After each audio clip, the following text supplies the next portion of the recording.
From the MDR studios in Davenport, Iowa, Quad Cities, you're listening to Minor Disturbance Radio. About all things that rock and some that suck. Minor Disturbance Radio, this is episode 79. We had to have a discussion to remember what episode this is, but I got an announcement for a show coming up. I promised 11:52 I would do this. I'm going to promote this show for him because it sounds like a really cool show. I'm going to go with my wife. Definitely going to go check this one out. It's going to be 11:52 opening up for Wayland at a place called Wapsie Willie's in Long Grove.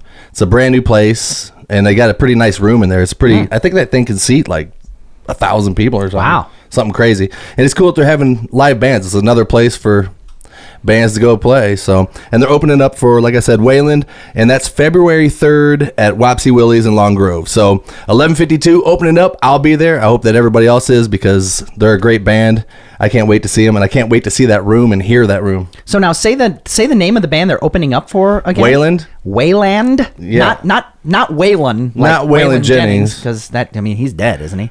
Yeah. You had me at 11:52. I don't know. Yeah, exactly. Metal stuff, man. Metal stuff. Yeah. All right, well, we're going to do the normal Minor Disturbance Radio thing. We're going to talk about the local music scene. I've got a couple friends here. I've got Steve Krug, and I've got Jeff Loder here. And, of course, Travis Williams is with me again. Thank God. High five, buddy. Yeah, back. Haven't seen you in a while. I'm back in the saddle again. Yeah, this is all right, man. Yeah. We're back. So we're going to do some of that. We're also going to pro-con a couple songs, and I didn't know this until Travis got here, but we're going to pro-con 2 songs. One of them is going to be a brand new song from the Dead Forms. Yeah, Dead Forms. And it's Steve's in that band. Steve's in everybody's band, which should be some amount of the subject matter tonight. And Jeff and I engineered it. Jeff actually looked at my engineering and said, "No, you need to do this." That's pretty much what happened.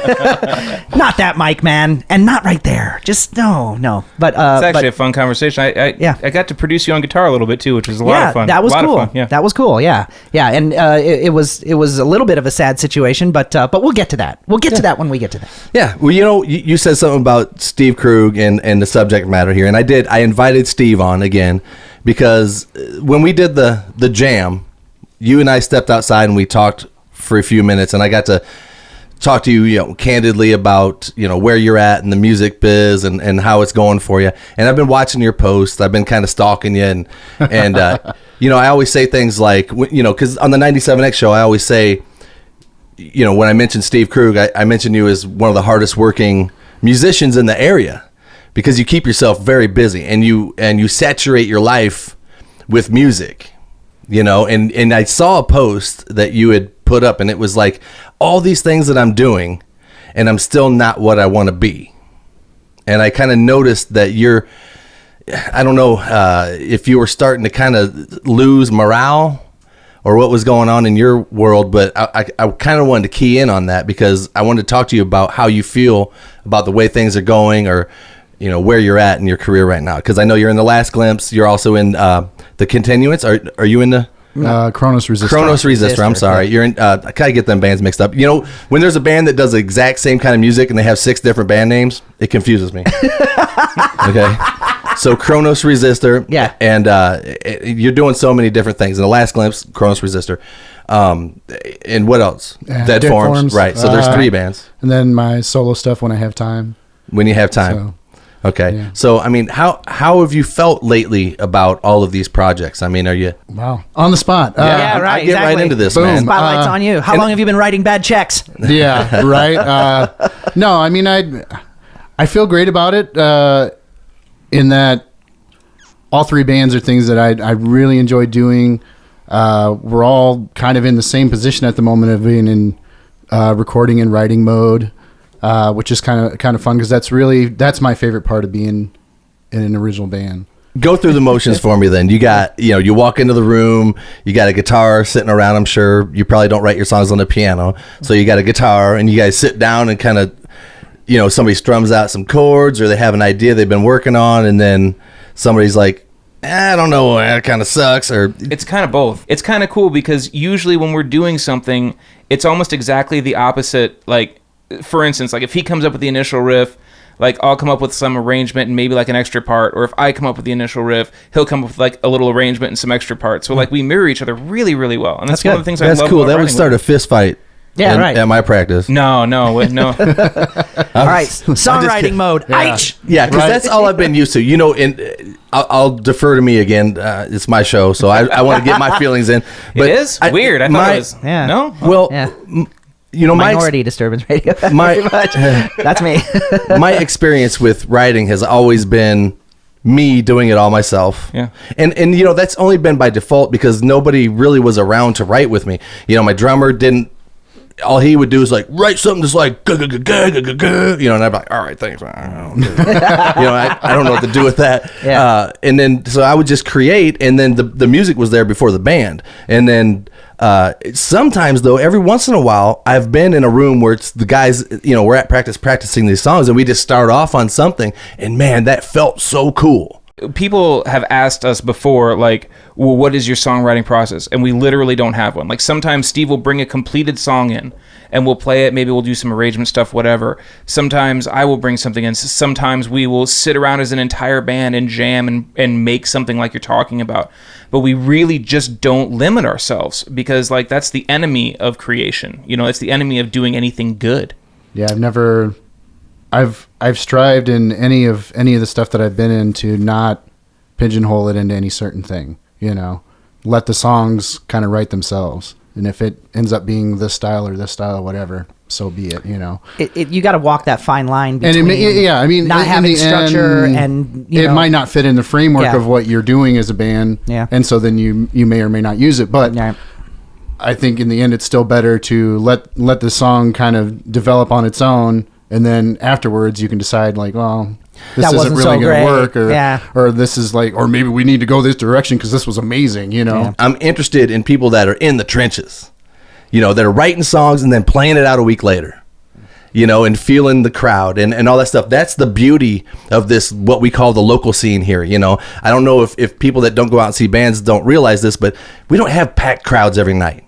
You know, we're still building one by one fans of our music, because we're already behind the 8 ball as soon as we're local, right? Look at my hairs are standing up already because I get into this. Yeah. You know, we already, just with MDR, oh, it's a local show. Oh, I don't know. People they're already turned off to it.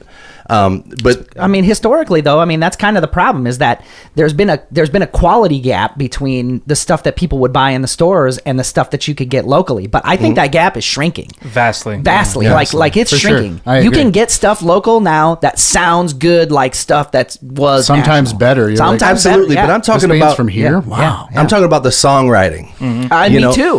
Me too, because I think that's the other drive, is that once it becomes less about whether or not you have tools to record and document that are clear and concise and whatever and sound professional, then it's about, can you make a good song? Right. And that's kind of where we're all at, you know, can you make a good song? I like to think that I can tell if a song's good even if it's not in a genre that I am a big fan of. Yeah. You know, because I always think of them little kid toys, you know, with all the little shapes, and you try to stick the star in the star and I the could circle never in the get circle. those. Well, them are all different listeners. All the holes, okay? They're all different listeners, and if say Kronos Resistor's trying to stick their star in a square, yeah, it's not gonna. Which It's a family show, Brian. So you gotta find the right hole and jam it in there like a motherfucker. Exactly. I'm telling you, not anymore, Brian. You can get that. You can get that pentagon in the hexagon. You just got to be real serious about it. You know, something that I was thinking about, and I hope I'm not redirecting too much, but I actually love that this has gone the route of just talking about songwriting and developing things. You know, and you were talking about you were talking about your band, you know, and like maybe some friction or whatever when you're writing together. Or like, I don't know that he was saying that. I'm not to speak for you, Brian, but I think he was saying something more like, since the band looked to him to be the final kind of arbiter of what was what, that if they stood around there and jammed, the only thing that really mattered was whether or not he thought it was going to be a song. Yeah. Well, where I was going, and it kind of touches off of something that you were saying about the awkwardness or whatever. Steve and I have been doing this together so long. We rarely ever fight about anything as far as musical things. We just we bounce back and forth, and it's kind of interesting. And actually, the song that you've been playing on the countdown, was one of the only times I remember that we were ever like musically sort of fighting about a part, and it's the bridge part, and I wanted to modulate up. and he wanted to keep it in the same place, and we went round and round, and I sort of just imposed will eventually, like it has to be. We're vamping. It has to be. It has to modulate. And like it was really fun because later on we ended up just talking it out or whatever, and when he heard what I was hearing, like the final product of it, he was like, that was the right thing to do. It's more interesting that way. And it's really cool because we very rarely ever come to that point, but it was just, sometimes conflict is good. That's the spice of life. Yes. Absolutely. Yes. It's the spice of life, man. For me, I can tell you every critique I've ever heard from any of my band members about a song. Every single one. They are all locked in there. They are burned in his liver like runes. Every time the song that we have called Walk with the Brave modulates up an entire step at the end, I hear my bass player saying, I didn't really care for the modulation. And another friend I had back in the day, Jerry Freeze, he's like, I don't like how it goes up at the end like that. And I remember these things. They're like estimate, because every time I do it, I'm like, maybe this does suck. Maybe this is why we're not famous. Because I modulated at the end of Walk with the Brave. The modulator's That's the right, reason. dude. That's right. Like if these It all people would have comes been down here to that one moment. Yeah, if they'd have been here to save me when I was Honestly, writing it. I think the singing category on Star Search ruined it for everybody when it came to modulating up a half step or a whole step, because it happened in every single show, and it just was terrible. I wanted to make a point though. You were talking about, you guys sit in a room, you bring up a riff, you start, making a song, and you start you start forming the clay. Well, I was going to say about my guys in the band. What happened was, if I was just standing down here in the rehearsal spot and I start playing a riff and singing into the mic, it's dry, the guitars are brittle, and they're like, "What's that crap?" There's a difference between hearing it like that and then if I handed them a finished demo that you could turn up and it had all the guitars, all the harmonies, all the drum parts kind of there for them, then they could be like, "That song's cool." But I don't know. I didn't figure that they were ready to go through all the nuts and bolts of how it happens. You gotta trust them, man. You gotta let it. Because I'm the one in the studio hearing all the shit first. You know what I mean? I'm hearing just the guitar part and then writing the harmony and singing it out of key for a while, and all that stuff that you do. I didn't want them to hear it. I want them to hear the finished product. That was me. I got my phone here. What the hell was that? Yeah, but we're you know what? I hear what you're saying, but I just got to say, like, Steve and I are so incredibly lucky, like, to play with the guys that we play with. Like, in Last Glimpse, we got Dane Burton and Dave Hughes, and like those guys, you can. I touched the damn table. Yeah, fine, man. Don't worry about it. They're always there for when you need them, and like it's okay to present something like unfinished like that, or like you got Billy and Kronos Resistor, you got Steve, you've got. There's just so much talent around there. So like going off and recording something and bringing it to him without bringing those like awesome musicians, like any input is like almost stupid. Like, why wouldn't you let those guys have a taste at it? You know what I mean? Yeah. Although, Well, sitting here at this table right now, I know that the four of us could write a song together. Let's do we it. sure could. The people that were in Let's my do it right band now. had probably never I'll play written bass. written songs before. I see what you're saying. So Sure. I figured they just wanted to be like, cool, you're writing songs. We'll let you do that, because there's no way that they're going to write a song that falls in line with the kind of stuff that I was doing. Because. I don't know how to say that. We've all heard the song that Noel Redding and Mitch Mitchell wrote in the Jimi Hendrix Experience, and it's not a Jimi Hendrix Experience song, and it doesn't really make a lot of sense. Yeah, But the only other person I ever wrote with Drop Hammer, one of us is on the road touring the world, and one of us is doing a podcast. I guess we knew how made out on that deal. Podcast. So Yeah. No, it's actually really great, and I love being able to write like half a song and just bringing it to Steve and being like, "Hey, man, I got these things." I have wet dreams about writing half a song and having somebody fill in the blanks. Oh, dude, Steve just does it. It's amazing. It's amazing. Talk about that stuff. Fix all my songs, Steve. Talk about Fix them fixing all. talk about fixing my songs. Go. Yeah. On the spot again. On the spot. No, I mean, if we're lucky to have the guys we have, and we're lucky to be, rehearsing in basically a functioning recording studio, which helps quite a bit too. who all is in the Last Glimpse? So us two, and then Dane Burton, who's actually the best guitar player in the band, but playing bass instead. Which both you guys And play we're bass both bass primarily. players. Steve's the best bass player in the band too. He plays guitar. It's just one of those things, like, We let Dave play drums. before this band, I'd never played guitar in a band. I was always the bass player, I was a bass playing frontman forever and ever and ever, and spent a little bit of time just singing. And I don't know. I kind of was trying to, for whatever reason, I didn't want to play bass anymore. It was just I went through this period where I was just like, I don't want anything to do with this. You saw all them memes on Facebook where it's like the singer with like six chicks. It was pre-Facebook, but it basically was it the bass player with a cat? You're right. Yeah.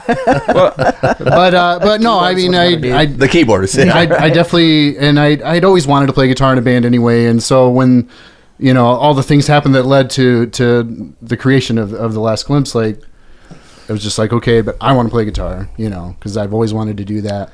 And we got Dave involved, Dave Hughes, who's also in Dead Forms. That's right. And he's he's probably the one guy who's in more bands than I am. He's the heart and soul of Last Glimpse, without question. Yeah. But yeah, I mean, with that, I don't know. Yeah, I don't know that I'd want to have another drummer ever, except for when we have people fill in. Yeah, we've had a couple people. We've had a couple people fill which in. he never, ever, ever lets us forget. Yeah.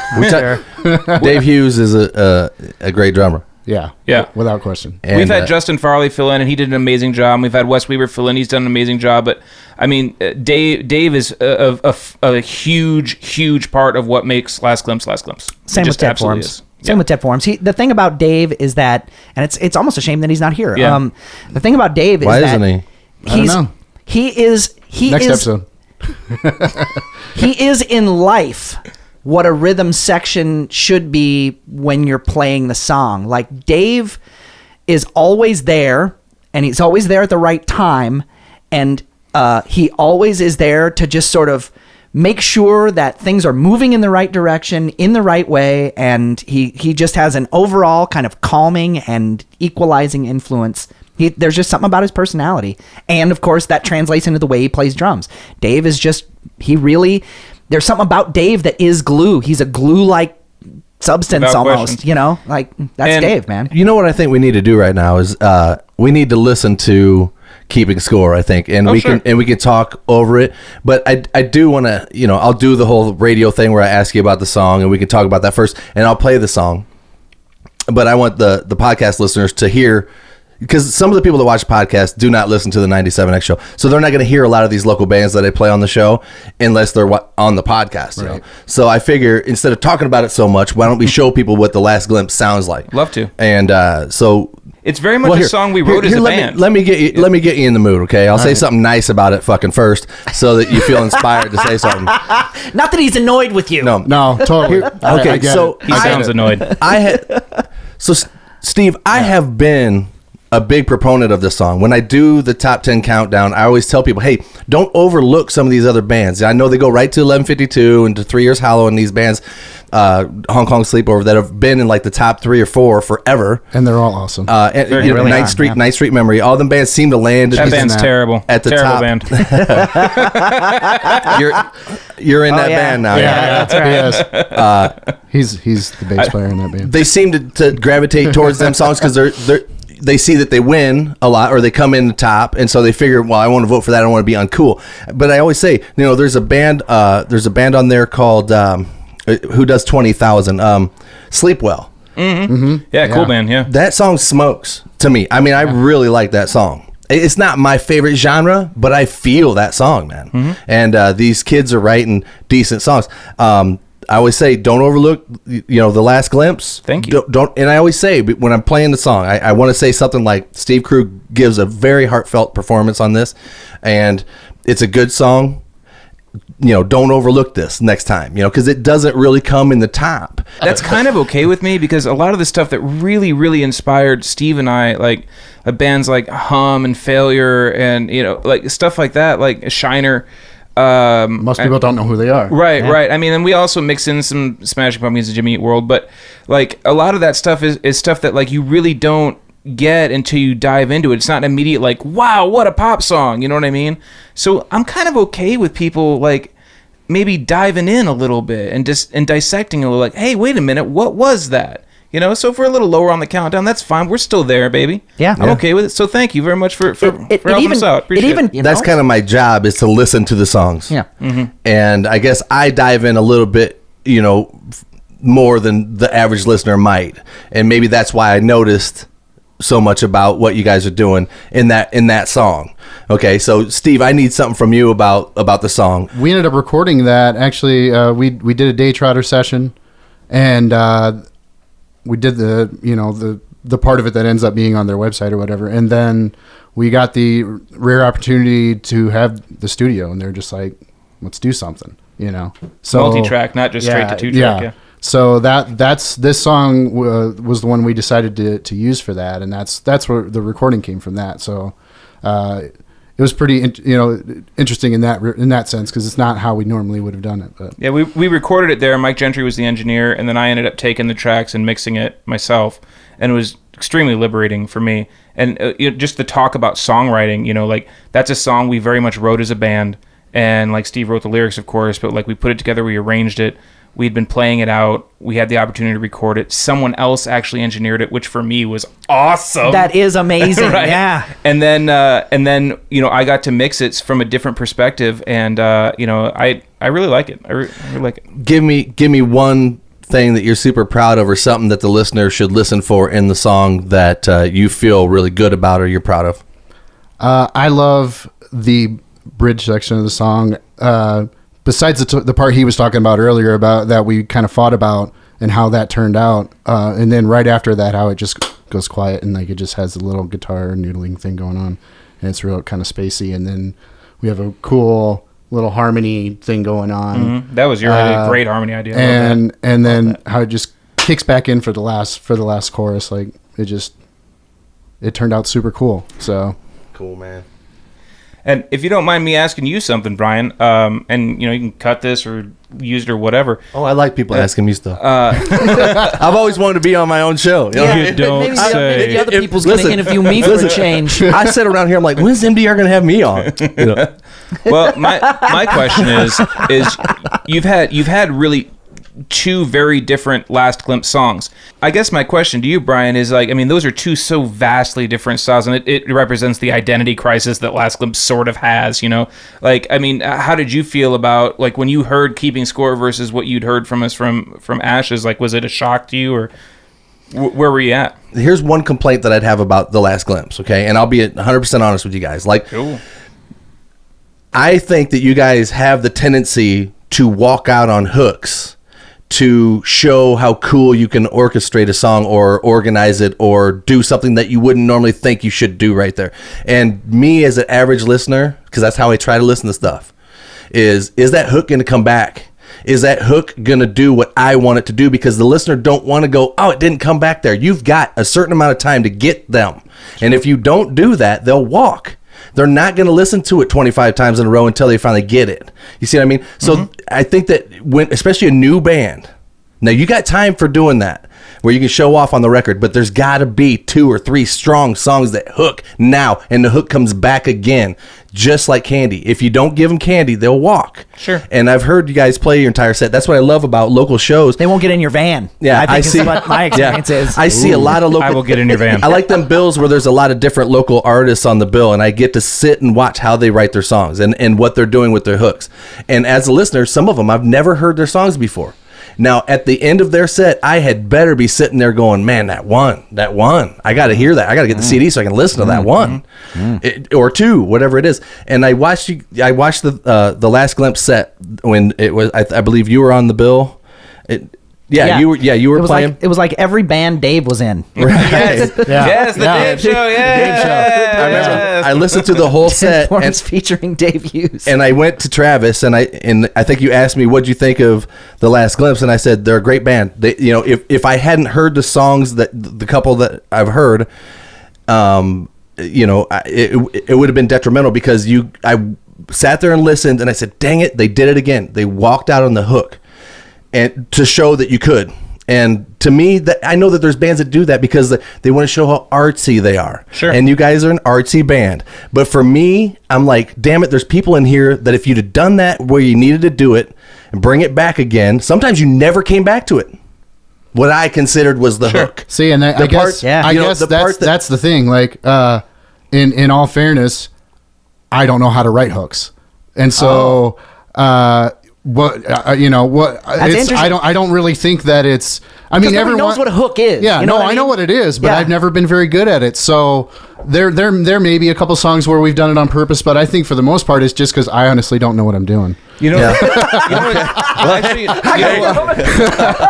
not. I'm That's just. amazing, It's man. more, I guess, what especially if it's something that I had a larger hand in writing. Like it's just what sounds good to me. So I've never really thought about it much from that perspective, like of the audience, other than hoping that I they're love that into- criticism. Hopefully they're into the stuff I'm into and Yeah. and can give me some credit. Right. This is me. Please, Go ahead. Please do not get me wrong on this. This is why I'm here. This is why Minor Disturbance Radio is here, is because I want to be able to say them things, and I know you guys aren't going to take it like, well, he don't know what he's talking about, or he's being an asshole, or whatever it is, No, because them are absolutely all not. true. Well, I also asked. I also asked. But I wanted to say, first of all, I love that criticism, and you're right. I will. Here's the thing. I talked about the identity crisis of Last Glimpse, right? Because we're kind of a space rock band and we're kind of a pop rock band, and sometimes that clashes quite a bit. And I mean, we have songs like my song 7 Days, okay, which it gives you it is the candy. We give you that hook every single time, like from beginning to end. And we got a couple other ones like that. Should I Be Sad is like that. It's a Steve song. My drummer Matt Finn mentioned 7 Days, I believe, and he Okay. said that play that song kicks ass. So Right. But I mean It's full of the hook. You're right. We do try to be a bit of an arty band, and we let the songs go where they go, and sometimes we try to do unexpected things. Yeah, and I'm cool with that. So I mean, I'll even go so far as to say, then I'll propose the question on a certain level. What is hook? Hook is a negotiation, in my opinion, between repetition and captivation.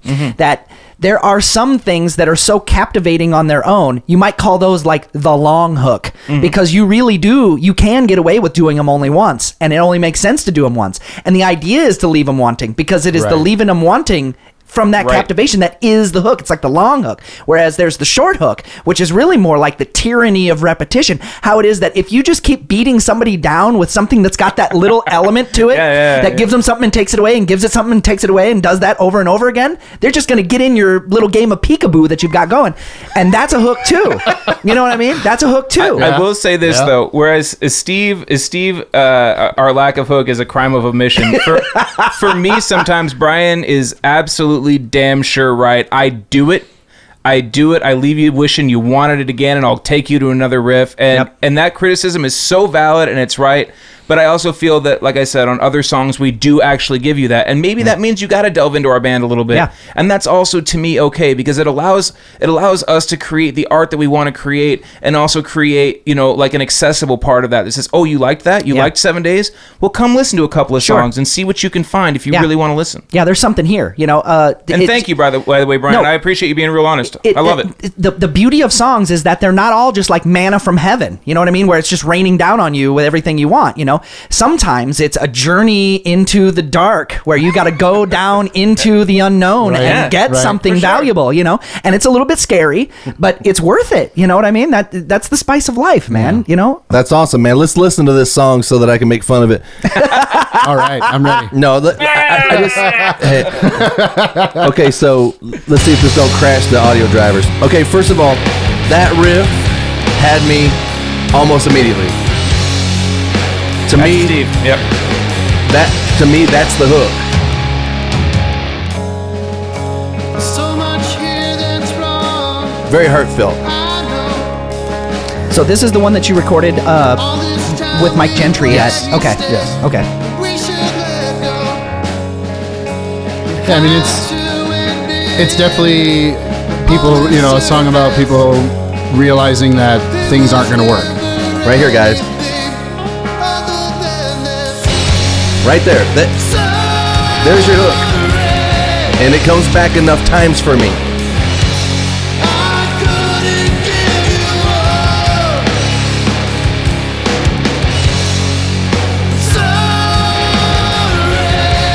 Like I said, you didn't walk out on the hook on this one.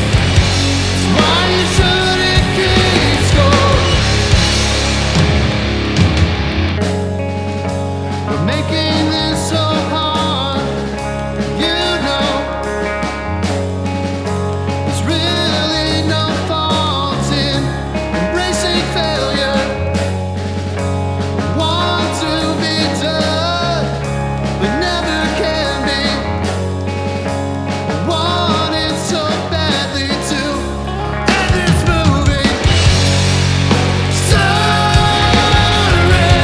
Let's talk about that snare. What do you want to know? Well, there's something about that snare that sounds a little out of the mix. Like that's. Do you hear what I'm I saying? do know what you mean, yeah. So that's I can tell you, it's That's very cool. This swishiness, I almost wanted this to go kind of out of control. yeah, that was actually Gentry. Mike Gentry did that when he sent the files to me. He had done that. He was like, I thought this might be cool. Like you can use some of it. I'm like, okay, I'm using all of it. Yeah, that was a very cool idea.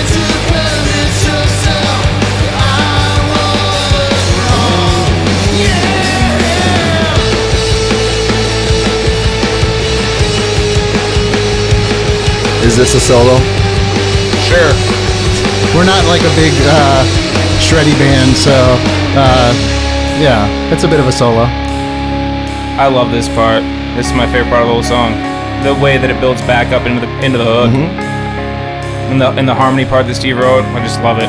Love this whole section. And this is the part that radio would cut out. It is. Oh, I know. It is. And I The don't cool care. parts are always the part that the radio would cut, right? 97. Like Slash's solo in Sweet Child of Mine is like WXLP. 10 seconds long. WXLP. Extra long play, bitches. Album cuts. Notice the snare is different here. A little looser.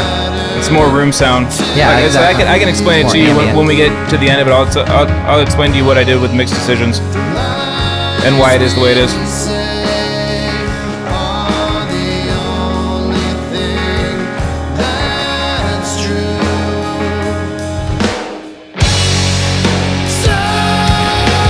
You'll notice that one didn't do Didn't do ba-ba. ba-da, I know. It just, I'm fine with that. well, I think it announces it. I think it's just subtle enough of a difference, but it hits, man. Yeah, I'm not upset with your decisions on this one. You made it, man. I like the breakup in your voice there. I think I did that like 30 times. Yeah. Now this, There's something about this outro that bothers me though. of course. It's not because it's off time. It's just my brain wants to hear more aggression in it. Oh, okay. We just thought it would be cool to do something that was the riff, but change it a little bit and groove it a little bit, you know? And because if we'd have just done that same da-da, like to the end or whatever, we just wanted to last glimpse it a little bit. We want to Yeah. do something surprising and different. But like I put that in the top 10 because I dig that song. Thank you, man. And, I'm and glad let's you not like it. let's not I'm go glad you too like far into the critiques about it. But we're all musicians, so that's what Right. we do. If I brought my car here that I just that I just rehabbed from my Chevelle, you'd be like, oh, I don't know about them kind of rims, but still badass looking car. Right. That's what's so cool about being with musicians is you'll listen to what I have to say and you won't get hurt by it. I'm not saying it sucks. Well, it sucks. You wouldn't be here if it did. So I'm just trying to say that these are little things that as a listener, for me, I just want to throw out there. I mean, I love hearing this kind of stuff. Sorry, I'm getting relaxed and way far off, Cool. and I know Cool. better. I know better. I love this kind of stuff though, Brian, because I've also heard the exact opposite from people, like especially for like the end part of that riff, where they're like, "We love how you changed up there, where it recalls the thing, like it's so cool and it grooves." And like I've heard that from people that are not even really musicians. They like how the song ends, and taste is something that's taste, And so I love hearing critique. Like I never get hurt about it because it doesn't matter. Like taste is taste. Yeah, And you so, can't say like, anything really truly Yeah, objective it's about great. yum and yuck. I let, mean, that's let just, me clear right. the air on that though. Yeah. There's something that I don't 100% like about the ending. I think it's cool, but in my mind, I'm like, man, there's something cooler they could have done. And then sure. in my head, I've actually sat. Now, see, I invest my time in these things. I don't just appreciate play it. songs like whatever. I'm actually listening to the songs, okay? And I Okay. would hope that all the people on the panel do the same fucking thing instead of just like, well, this band's cooler. I'm friends with these guys. Listen to the songs, critique the song. So I tried in my head to come up with something that would be better and couldn't. So I couldn't have done better myself. But there's still something legit. that I would have tried to do. And, you know what I'm saying? I'm like, dang it, there's something Sure. that they could have done in there. Okay. But I couldn't come up with it. So. And I mean, cool. Maybe there is. And like I don't really consider anything definitive. I mean, like we kind of basically what happened was we were playing this Day Trotter show. We were playing the Day Trotter Festival, Day Trotter Downs, And we're like, you know what we should do? We shouldn't just play it. We should release something. We should do something special. And we had this thing sitting around, and basically I just went in and mixed it, and we rushed that other song, 3 sessions, something like that. Yeah, it was pretty fast. And we turned it around and we just put it out there. So like, man, if we wanted to redo it for like an album or something like that, I'm not opposed to revisiting it. But so that's why I love that sort of stuff, man. Like it's music, man. Nothing's ever done. It's great. You might think that, oh, Brian expects me to be like, whatever it is. I don't. I can appreciate performance, and I think that you did a good job. That's why I play the song in the countdown over and over and over until people finally realize that it belongs probably a little higher than it's coming in right now. And I want to thank O'Toole Design Custom Tattoo for being a brand new sponsor of Minor Disturbance Radio. Thank you, O'Toole. Thank you, O'Toole. Awesome. Yes. No, real quick before we take this break. We'd never take breaks on podcasts. Well, you never know that we do because we always edit it out. But I wanted to say thanks to Ron O'Toole for jumping on board. He got a hold of me and said, look, man, I love what you're doing. He called me a pioneer. And I'm like, okay, I'll take that. But he's done it himself. He went from like him tattooing people, and he's built it into 2 different tattoo shops. He's got the best artists working with him, and he's one of the local pioneers. He's a pioneer. You guys are both in those covered wagons. And I'm proud to have O'Toole Design Custom Tattoo to be being a sponsor of Minor Disturbance Radio, and I'm glad that he's putting our logo at his shops, and he's talking about Minor Disturbance as well. So we cross promote, and I'm going to get a big ass Minor Disturbance Radio tattoo on my ass as soon as I can. Awesome. Is he doing anything musically? Do you know? I just remember he was a cool front man. I remember thinking he was cool. Yeah. I always enjoyed seeing him. He definitely wants to come on the podcast, but I wanted to thank him in case he's if he dips in here and checks out the podcast. Thanks, Ron, for being a sponsor, man. I appreciate that. It's dudes like you that belong on the MDR train, and I hope I can help you out. You can help me out, and we'll make this happen, man. Here. So, and I also want to remind people that have asked me lately if Minor Disturbance Radio isn't on 97X anymore, and I want to assure you that we are. But over the holidays, I was trying to give them filler because I didn't have time to do the radio show. So I was trying to play reruns and that. And for some reason, they didn't play because something at 97X happened to their schedule clock or something, and it didn't play. And people were like, did you guys get booted? Well, we didn't get booted. But, I hope that people take the time to listen to the show. I know it's on at 8 o'clock on Saturday, and it's hard to schedule your time to actually turn it on, especially bands that have gigs. You're putting on guy liner and spandex or whatever you're doing. I'm busy beating my kids. That's actually your band, not doing our band. sound checks. We're not doing whatever. that, no. Yeah. But maybe some Spanx, though. But we're still on 97X, and I'm not Girdle. I'm not 100% sure what I'm doing with that show as of yet. It's obviously not the podcast. It's more of a radio show. And lately, Travis hasn't been a part of it, only because I think, it's hard for you and I to get together every week and put the time in. And plus, you want to give your thoughts on that? Well, my thoughts is that in general, you know how this is called Minor Disturbance? No, it's actually Travis Disturbance. And the reason why I say that is because when I'm in here and he needs to do something quick and concise and something that's very easy to edit down to impossible. It's pretty much impossible because I constantly interrupt him to talk about shit that nobody cares about. And watch what happens when I do this. Yeah. All right, well, we're going to have to take a quick break. This is Minor Disturbance Radio on 97X. Watch his face. Look at him. See how he looks at me? And usually he's sitting right over there, and he's going, what was that? Yeah, right. It's he's not used to that. I'm not, man. I just think to myself, wow, nothing stodgy and unnatural about that. I gotta say, Brian, you're on 97X. Radio was getting good, man. Yeah. I'm working on it. Looking good. But then again, I try to just kind of talk like I'm talking to somebody across from me as well. And I know that's the luxury that Travis brings me is I can feel like I'm talking to him when I'm doing it. But in the middle of one of his little diatribes or whatever, I'll do a commercial. Tiny little diatribes. This section of 97X is brought to you, whatever. But it just got to where Travis felt, I could tell you felt a little out of sync, or you didn't feel comfortable. No, I knew that there was a way that I wanted to talk, and I knew that the way that I wanted to talk actually disrupted what it was that you were trying to do. So then the guilt started kicking in, and I would have all of that happen to me while I'm sitting there looking at you, thinking about what I want to talk about, and realize, this is dumb, Travis. Shut your mouth. And then I'd be like, no, not shut your mouth. You've drank a couple beers now, and say what you want to say and talk how you want to talk. And so then I would, and then Brian would be looking at me like, we've only got, And you're 100% welcome to do that, but you have to be ready for me to to do the ins and outs of the show too. Yeah, yeah. You of know, course. and not, I guess that what I would need is a barrier between us where I can't see you, so that when I do that, I don't feel you going. Okay, I could feel comfortable with that, but I'd need a blank Scantron form in front of me, and that would make it seem like it was some kind of Like an aptitude ITBS? test. Yeah, right, exactly. Yeah. I mean, I'd really like to do the show with somebody else. That way it's a conversation. It feels back and forth.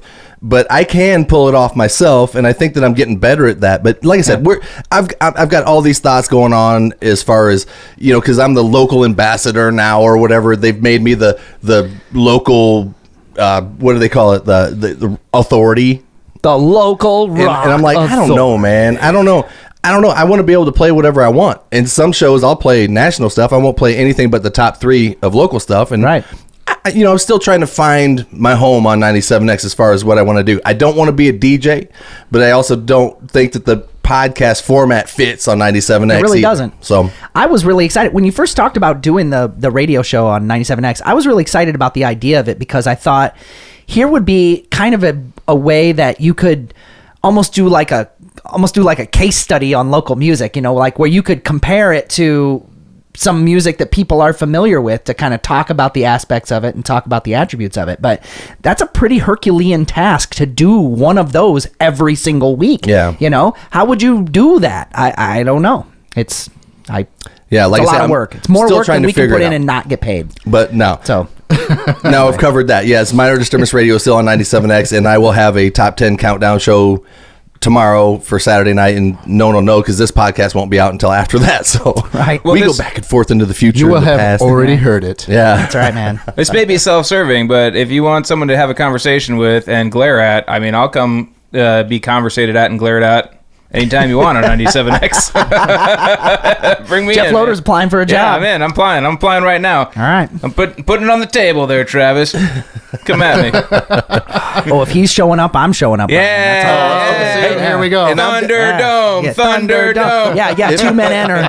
if I could facilitate that and have a night every week that I could actually get a group of people in here to do the 97X show, it would be very time consuming because it'd end up being a 3-hour long show. I'd have to edit down to 48 minutes or whatever it is that 97X wants.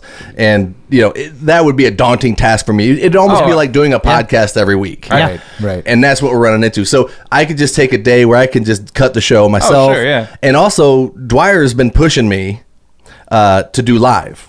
Oh, He's like, cool. yeah, he wants me Super to. cool, He yeah. said there's something extra cool about that when they know that you're actually at the studio and you're doing it live. And I'm telling you, you're going to hear a completely different kind of show if that happens because you know how this goes. If you watch the Sure, podcast, yeah. you know the way that the radio show's edited now, it won't be like that. I'll be like, and this next band No, is see, if who are they- they called? if they're going to let you do it live, it's got to be a longer show. There's just no way you're going to be able to do it. What are they giving you now? An hour? Yeah. Yeah, no. I mean, you need at least 2. I will say this. I actually do have a background in radio. Like my dad grew up in radio, like came up, like had an advertising agency. Like I grew up around radio and recording, you know? And so like working a radio show, like around, like if you have a limited amount of time, you're doing it live, you have to have an outline, you have to have a pre-prep. You have to have like a rehearsal almost, and you have to know where you're going, and you have to be okay. He ain't got time for that shit. Well, right. But I'm saying, but you honestly, you have the personality for it because you know, like if you have an itinerary and you know what you're gonna do, you know how to push people. Like, okay, hey, we've come to the end of the segment. Sorry, we got to move to that. You know, like okay, final statement, that sort of thing. I think you'd be fine at it, man. So, no, and let me just say this, which is that, honestly, my turmoil is never about you stopping me or changing my subject or putting me in a place. That's never it at all. My turmoil is always about the idea that I'm making more work for you. If we were doing something live and you kept things moving and you were the host of the show, it'd be a completely different story. I think we could figure it out. though. Absolutely. Yeah, you it'd be a can. completely different story. It'd definitely be something to try. Because for sure. here the product ends up being this. It ends up being a huge presence for local music. Yeah. And it's not always about me. But my Minor Disturbance Radio brand and the local scene, you know, it helps both of them things. Now, are you getting what our podcast product on the radio? No, but you're getting a totally different thing. You're getting a radio show, and that's fine. And I'm learning that I don't have to be one thing. I can do a radio show and be a personality on there, and I can do a podcast and cuss and talk about drugs and, you know, sex too. Yeah. At the same time. So Yeah. I can get the best of both worlds, and that's what I'm trying to do. I didn't even get to say that. Like when we were talking about listening to new music and giving it a fair shake, you got to be high. I mean, that's really the only way that I've ever found that actually works every time. You're like, oh my God, this is so brilliant. Anyway. But here's where I wanted to go with this with you, Steve. Yep. You know, some of your posts on Facebook, I read them almost like, you know, like I'm living through you somehow. And I feel that when you say things like, I do all these things, I work so hard, and I feel like it's not where I want it to be. What is it that you want it to be? Well, I think it's what anybody that does original music would, you know, you'd ultimately want it to be your job. You know, I mean, that's always been the goal. Like I've never wanted to be a rock star. I never did. Even back when I was a teenager in, you know, late 80s, early 90s, like trying to, you know, with the whole grunge and all that stuff like that. And I see all these guys that are my age or maybe a little bit older, but they're out there doing it, whatever, you know, like, oh, that'd be so cool. But it's just more, yeah, I just like to be able to do it for a living and not have to work in a factory like my entire Buy some groceries. life like I had, you know, like Pay a I mean, mortgage. I'm not buying it. you know, like I'm not buying it, Steve. Well, I mean, you can not buy it if you know. No, I'm not buying it because I think that there's more than that. I think that people are afraid to admit, because here's the three things that I think that all of us sitting at this table would want. And you said one of them, which is financial stability. Right, Okay, definitely, that's yeah. one. But with that, you know, there's other things that come with that. Right. Being treated special. Right? Are you going to be mad about that? I mean, you get what you get with it. I mean, I'm not going to turn it down, but that's not the goal. Okay, because I'm telling you right now, you you could make playing music your job. Just go join a cover band. right, but I have no desire to do that. But you want it to be your music. You want to. I'm just getting to the meat and potatoes Yeah, of this. I want I to get do to want the it to be bottom my of the music. emotion of it, because I'm there, man. I had to face that too.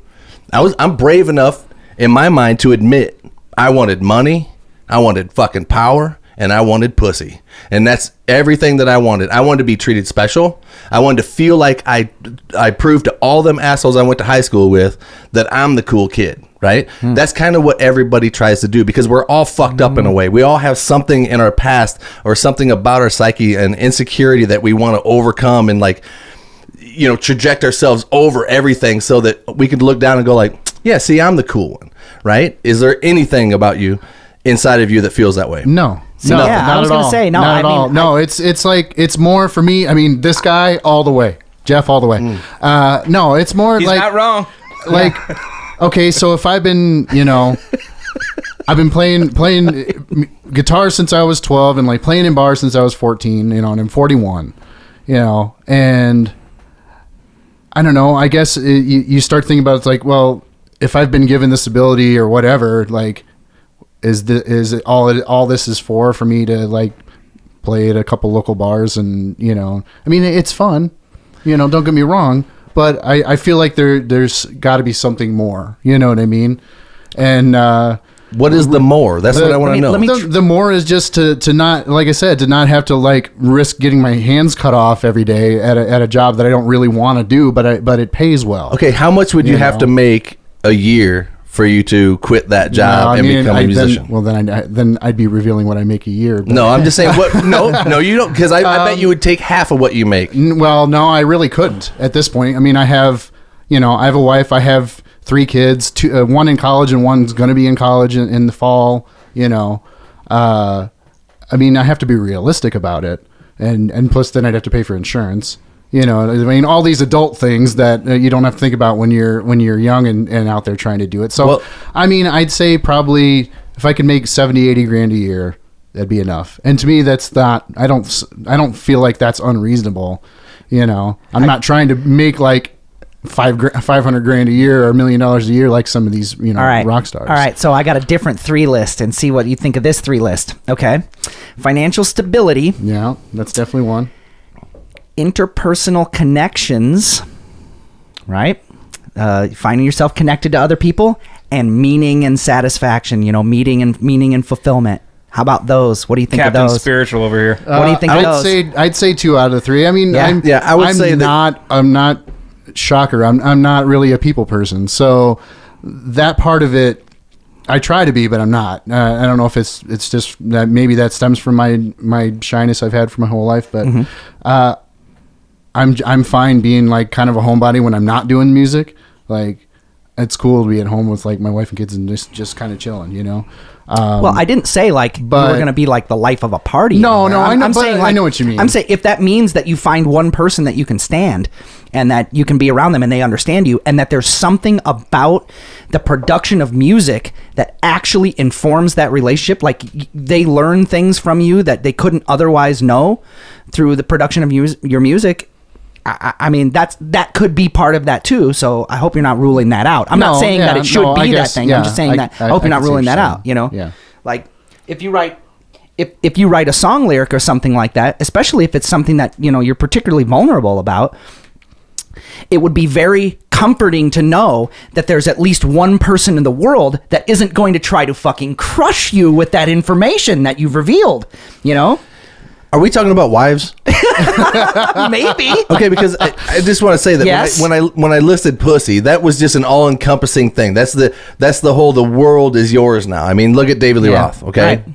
Or big rock stars, what you would call rock stars, okay? Yeah. And the world that's been given to them. Now, I'm perfectly happy with my wife at my age, but I know that in my 20s, had I hit the big time, life would have taken a different trajectory for me. Sure. I mean, I'd say that's true of any of us. And I think at our ages now, we kind of look at it different, and I'm with you on some of these things, but to make what you need to make to satisfy and to quit that job that you might lose your hands or whatever, that to me, it's almost like, unfortunately, the genre of music or music in general, the music business is dead. Go ahead and go all out. And then- creativity in general, any creative enterprise, doesn't matter what it is. And then down to the subgenre of art rock or whatever you guys want to call the style of music. Now, I mean, I've seen bands, 3 Years Hollow, they got signed, went on the road. We won't talk about the deal that they had. It was whatever it was, but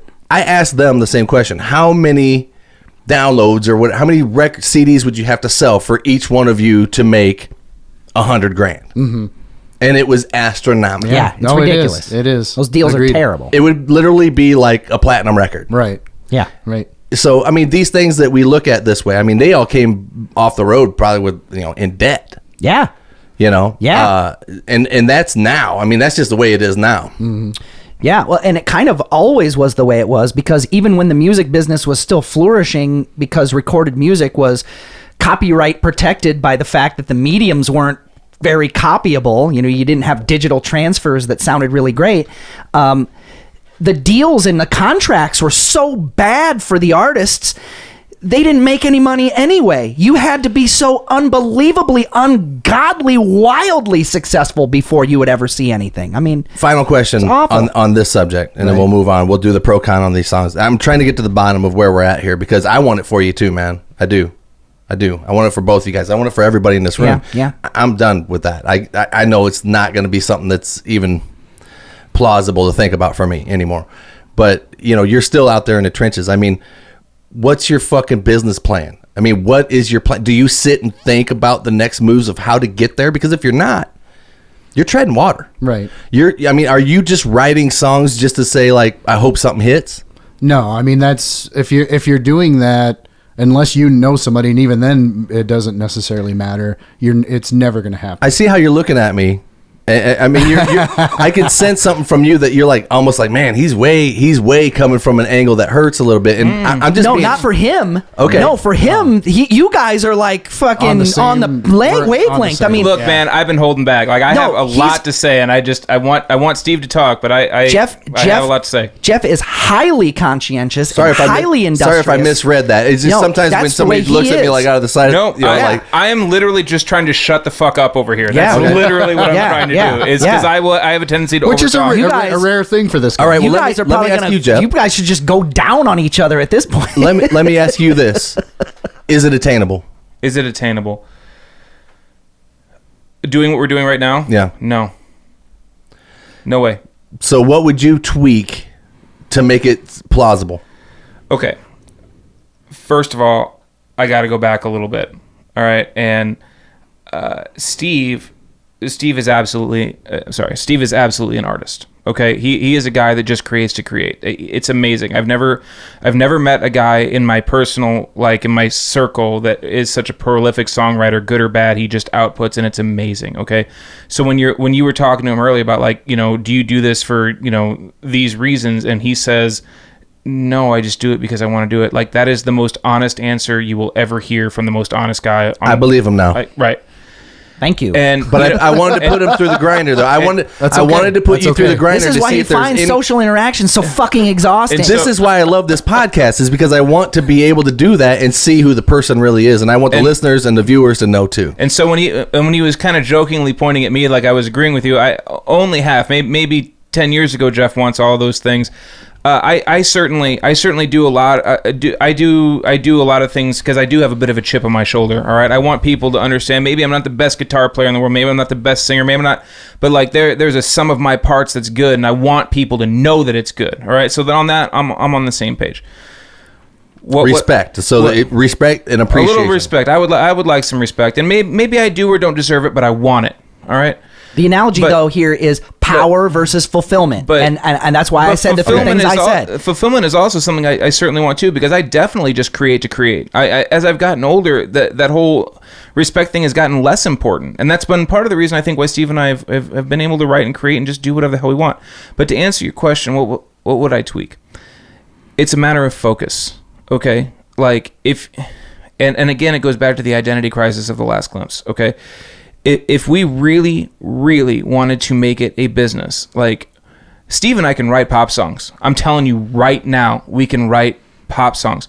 And if we were saying, okay, here's what we're gonna do, we want to be a band, even as old 40 and nearly 40-year-old men, okay, we can write those accessible songs, but we would have to focus. Maybe we keep our day jobs or whatever, but like every single day, after work or whatever, you go in there, you make your business plan, you write those songs. Maybe you write 30 songs and you pick 7 of them, okay? And you just laser focus on exactly what you're gonna do, all right? And unfortunately, it leaves out, you know, you can't be in 3 bands, you can't do this, I can't have my recording side business, I can't take on photography projects, I can't do any of that. I have to make it, I have to be the entrepreneur to make that, okay?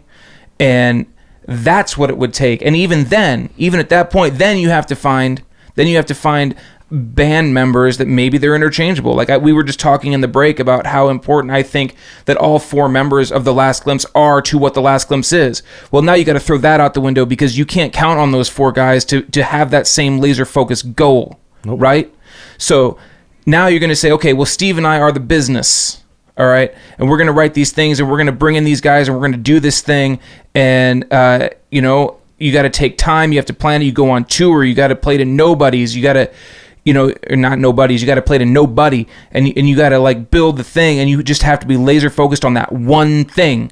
And you just keep creating and you keep hammering at it. You keep going. And no, you can't take a bad deal. You know, you know, if your goal is just to get signed and just get your face in front of people, you're not going to make money doing that, okay? Like, so the answer to your question is, can we do it the way that we're doing it? No. But at the same time, Steve is able, in his case, he's able to play with friends and diversify you've recognized his musical talent. We all know what Steve is capable of doing. And he gets to spread that around and do things that he really, really loves. And he gets to take care of his family. I mean, I've watched music and that laser focus tear families apart. You know what I mean? Absolutely. Like me, I don't have any of that, right? You know, I don't have kids. I don't have any of that. And but I also get to do things like record with Travis. I get to have the comfort of a day job that I do pretty well at or whatever. So I mean, I guess the big thing is that we've never just said, okay, this is what we have to do, and we have to cut these ties, we have to cut these tethers and go for it. So I guess the answer to your question is no, because there's a little bit too much fear. And that's the honest answer. That is the honest answer. And rightfully so, by the way. You should be afraid to do it, because if you really look at how many people actually can accomplish it, given the challenges that there are in the economic environment to make a living being primarily creative, oh my God. Especially considering the idea that when you start to instigate plans and schedules and rigid structures and things like that, it defeats a lot of the openness that allows for people to be prolific artists. And that's part of the reason why all of the great painters were dead by the time they got famous. They couldn't be out there promoting their art and doing any of that stuff. Now, it had to be discovered later. On the flip side, okay, on the flip side of that question about the business aspect of it, which to me is the grossest part of it, okay? Now, in the face of our failure, okay, because we can't, because of our fear, because of what we want to do, because of all those things, in the face of that, though, we've gotten to be part of some really cool things. Like, I'd like to cite, for instance, like my other band, 9th Street Memory. We got to go up and play at the Bottom Lounge in Chicago. Cool. A couple of weeks ago, and I honestly thought, I was terrified. I'm like, there's going to be nobody for us. We had a great crowd. It was honestly a shit ton of fun. I was super negative about the New Year's Eve show we just played at Ribco, and I thought it was going to be a disaster. And you know what? There were people there, and there were people there that had never seen us before that responded so very positively to it. And so there's that satisfaction where, I mean, I know what it would take to get us out there. All right. I know what I'd have to tweak. I know what I'd have to change. And I'm not wholly unwilling to do it. But I mean, I would need that sort of reciprocation from at least somebody, somebody to believe. But I'm getting that fulfillment. I'm really finally starting to get there. And I also feel like that respect, I talk about that little chip on my shoulder, whatever. I feel like it is starting to come a little bit, right? And I'm seeing it with Steve, because like when Steve and I first started writing together, right, he had that chip. He's like, I've been doing this around here for so long and nobody recognized me. Now lots of people are starting to recognize Steve for the talent that he really is, a real artist. And maybe he's not outgoing, maybe he's not a lot of those things, but people are seeing how talented and how versatile he is, and that's amazing. And you know what? I'm happy to be part of that. I'm happy to be part of The Last Glimpse. I'm happy to be part of 9th Street Memory. And so that fulfillment is coming for me, and I enjoy that. And maybe, I don't know, maybe 3 or 4 months from now, maybe 6 months, maybe 2 years from now, maybe something will fall together where I'm like, you know what? Maybe I should do this. Maybe I should laser focus and do this and blow everything out of the water and just blow up my life and do it. Yep. Or maybe not. But I still love to play music, and I still love to make music with lots of people. Well, then that's what I wanted to get at. That's the end of the story. That's the period at the end of the paragraph. And that's what I wanted to remind some people about when they talk about, I want to make it. And some of your posts made me feel like you felt like you weren't getting your fair shake, or it wasn't going the direction that you wanted to be. And I wanted to know what that direction was, because to me, you're going exactly in the direction that you should be going. You're prolific in the scene. You're writing good music. You're doing everything that you need to do. Agree. Now, when you go to that shitty job that you hate, I said it for you. I don't want to get you in trouble. But I'm just saying, at least you have that in your head that you still have that lottery ticket in your pocket. It might never hit the numbers, but at least you have that thing. Some people walk around with nothing. That's all they know is get up, go to work, go home. And they look at guys like you and they admire you. I heard a terrifying statistic about that exact subject recently, that there was a survey that was done among a few thousand college students where they were asked to rate themselves on a 1 to 10, ranking about all these different skills that are associated with creativity: cooking, dancing, singing, playing a musical instrument, forming scientific investigations, all this kind of stuff that's usually associated with the creative people. And 70% of the people were zeros across the board by their own. Think about that. That means that 7 out of 10 people essentially don't have any creative tools in their hands at all, at least by their own way of looking at themselves. Right. My guess is that's probably a high number for what is really true. But I mean, people that don't even draw, people that don't even, write or something, you know what I mean? That sort of idea really, it makes it so that it's hard to understand how our jobs and everything might be structured for people that are really not like us. You know what I mean? They're not like us, and everything that's built around us. It's kind of like when you're left-handed. You're left-handed, aren't you? Yes, Yeah. mostly. See, yes. and I'm mostly left-handed also. Are either you two guys left-handed? Okay. No. Well.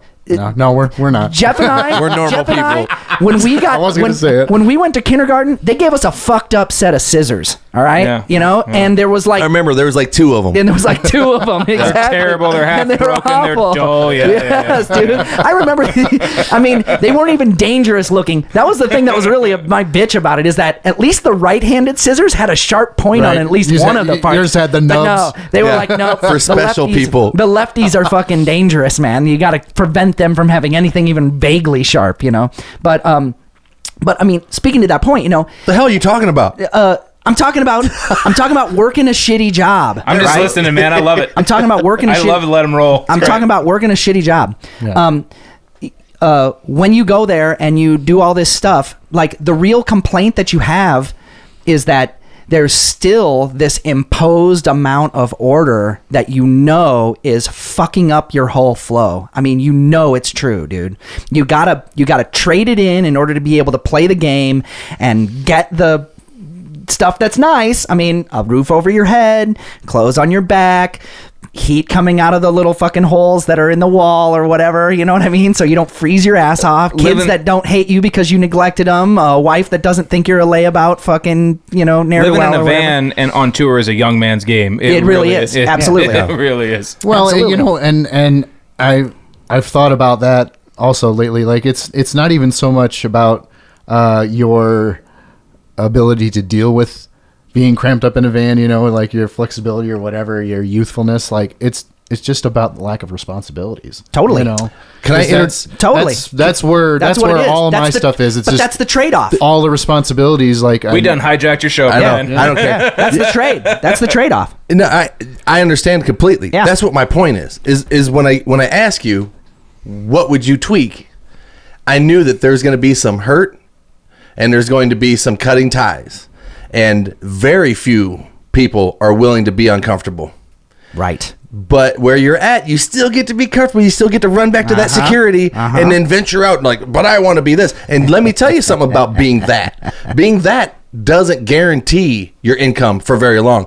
If you do make it, it's going to be for such a short period that you're going to have to find something else to do or invest wisely if you did happen to crack $100,000 or a couple $100,000 or if you broke 500,000. Wow. You know, we're talking about members that co-write together. You guys are going to be fighting over money. That's the whole thing. That's another thing that would Right. tear people apart too. Yeah. What I was going to say is, I just got done reading this. Okay, this is, and you can make fun of it all you want. This is Sebastian Bach. I This can't is see the it. Show it to everybody in the class. This Okay, is but- one of my. That's the prettiest girl I've ever seen. Oh, you think that's pretty? You should. Look at that. Yeah. Let me see. Yeah. Let me see. Yeah. Oh, And, man. and that's not the God, point. Somebody get me a wire brush. That's not the point.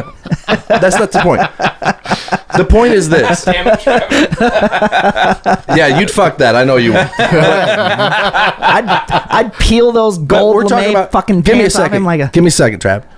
This was in 1989. Okay, when he was 20 years old or whatever, and he was in a band called Skid Row, and they sold 20 million records, and he was touring the world. Okay, on huge tours with Guns N' Roses, Motley Crue, all these things. And I read this book, and you know, I realized that this is when you sold records and you could make it. Okay, this kid made it. Now, I don't care about the looking like a girl, whatever it is you want to make fun of. I'm just teasing. People, this guy's probably one of the I wish best I metal looked like singers him. on the planet, Without question. Okay? Without And question. Great, yeah. what I want to say is, he talks about in this book how it went from that and he made it big and his life took a different trajectory. You know, girls, cocaine, you know, being special, feeling like you could get away with anything. I mean, this guy lived by zero rules since he Yeah. was 20 until he was 40. Okay, and he's still trying to deal with the fact that he's got to be normal now. You know, let me reiterate. He was in a band that they already had the record written and he was hired to be their singer. They actually had a singer before him on the first Skid Row record. They fired that guy, got Sebastian Bach in because he sang better and he took over. So he had zero writing credits. Okay, so I Remember You, 18 in Life, all them things. He had no points on the record. Okay, they sold 20 million records. Sebastian Bach talks about in this book how when he threw the bottle, I don't know if you guys remember, but he was on stage, somebody threw a bottle, hit him in the head. Who the fuck did that, man? Who the fuck did that? There's nothing in it anyways. Was that you, cocksucker? Is that you? Well, if you're so fucking tough, cocksucker, I dare you to come up here right now and give a piece.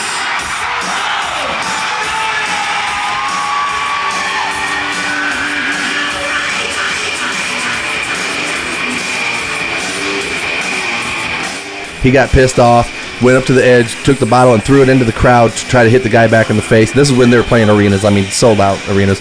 And he missed the person that he was aiming at and hit a girl in the face, okay, and broke her face off somehow.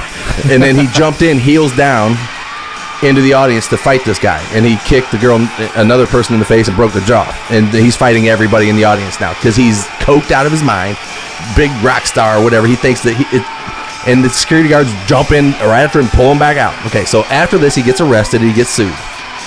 And he said in the book, and this, I caught this, he said, that lawsuit just about cleaned me out. Whoa. And I paid, get this, after 20 million records, I paid out. See, I'm trying to do the math here because I'm always trying, in my mind, I'm trying to find out what he made off that first record. Yeah. And back in 89, when you could make it and you could be a rock star, he said that he paid out in lawyer fees and settlements, he paid out $300,000 and that cleaned him out. Whoa. Okay? So let that remind you that even in the record selling business, Right. there's going to be members of your bands, unless you guys share 5 ways Right. or whatever it is, there's that part of the business where one of you or 2 of you is going to get the lion's share and the rest of the guys are going to be like, what about us? Because here you show up in your Maserati and we're still driving, our pickup truck or whatever it is. Sorry, no. And that will rip bands apart as well. So, I mean, that's another thing you have to think about. What I wanted to throw out at you, and I know that you're trying to move on to the other thing, but one of our huge influences, Jimmy Eat World, right, is so totally the flip side of that, and it's like a 1 in a million type story. Okay, they were signed by a major record label. All right, they didn't. Their first album didn't do very well. It was so bad that they went from one of the guys being the lead singer to the other guy being the lead singer, who is now the current lead singer. They made another record, which is now kind of a modern classic, but was nothing in the day. They got dropped by the major. They took the last of their money, okay, and they went out and they made the record with The Middle and Sweetness on their own. They went and recorded. They put, I think it was like $20,000 or $30,000 they put into making this record, and they shopped it for a distribution deal. And it, of course, those two were ginormous hits, right? And the lucky part about that is that their label actually let them walk with that modern classic. They let them walk with the rights to that. And so those 4 guys are still together. They're still making music. They didn't have anything that big again, but they had a couple other cool album hit, kind of thing. And now they're out there playing like cool theaters, not huge places.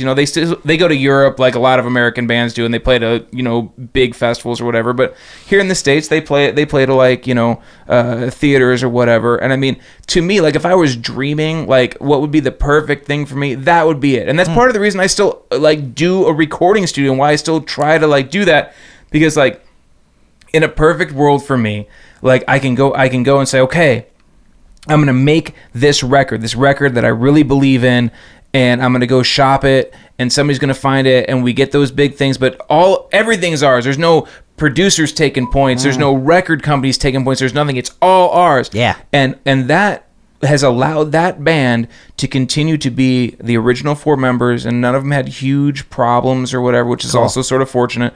But they've just been able to go out and be who they want to be. They make their own art, they have their own recording studio, they do all that stuff. And so to me, like if you're like, hey Jeff, what's the dream? Not like what's the business dream. Right. That's the dream. Agreed. It's almost like backpacking across Europe, man. It's like some kind of... I'd want to be in the Foo Fighters.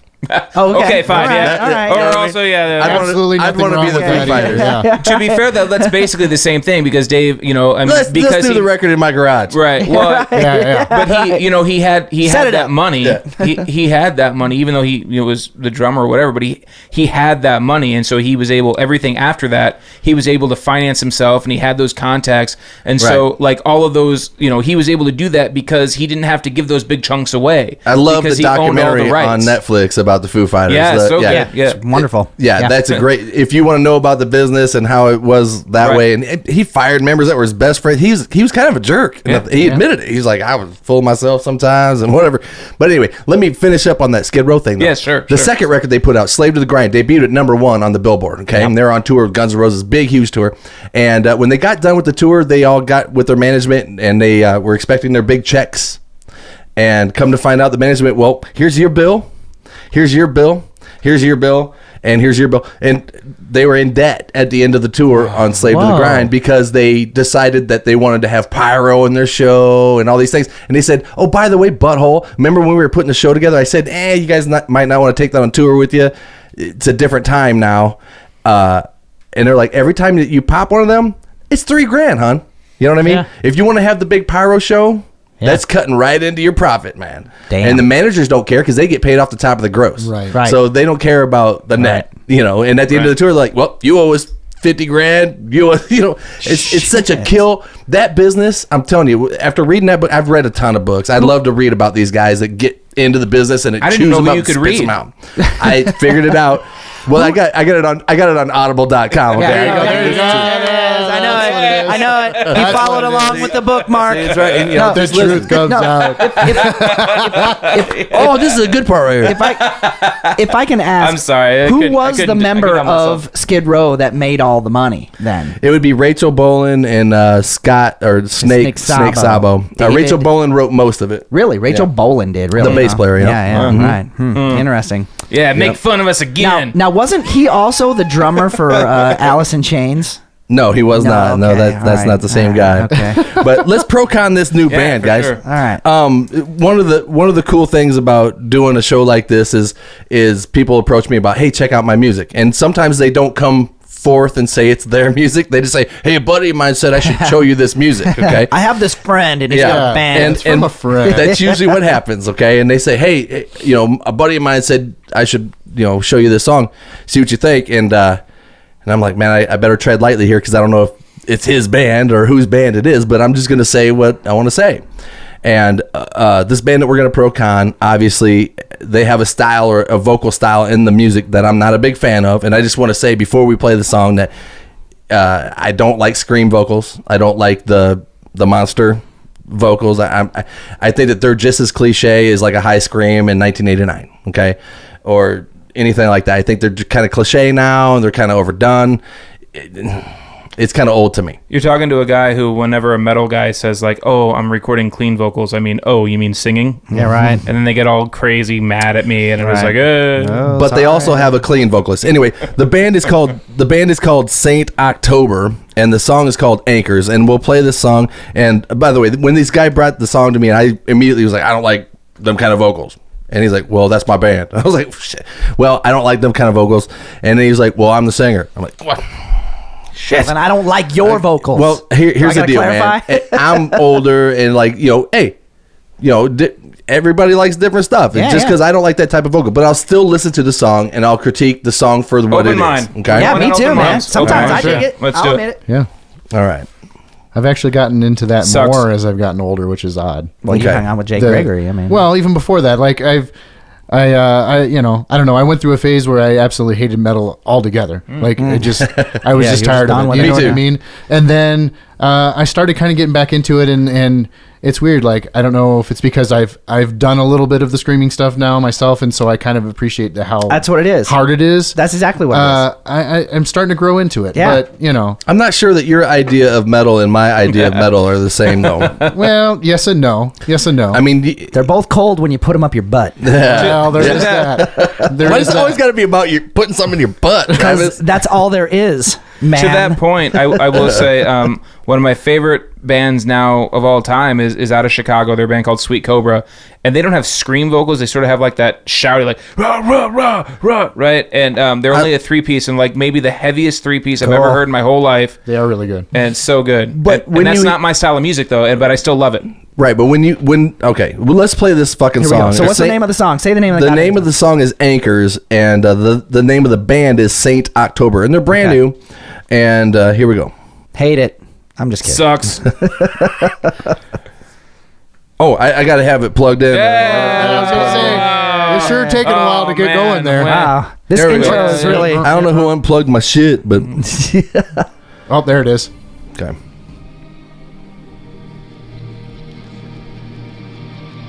See, I don't mind this. I don't mind intros like this. And where are they from?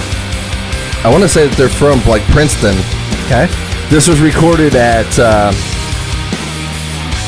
Sound in Silence in Princeton, Illinois. Okay. It's in Illinois. It's got that super slick, like like modern rock radio sound Yeah. to it. Yeah.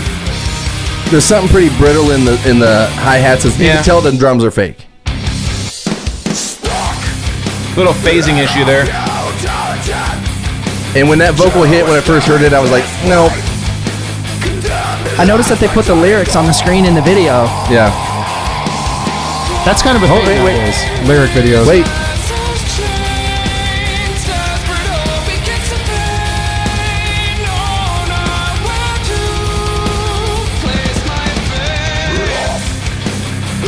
That's a trend lately for Yep. going back and forth.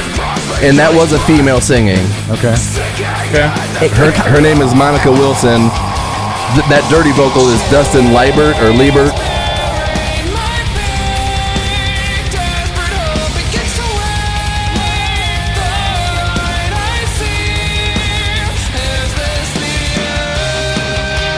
Hold on.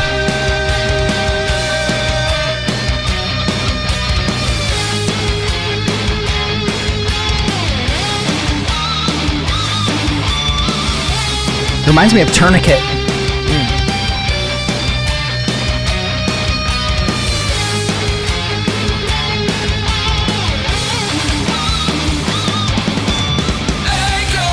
Ooh, that Hold on. snare trigger.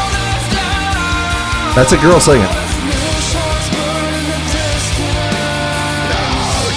She's deep.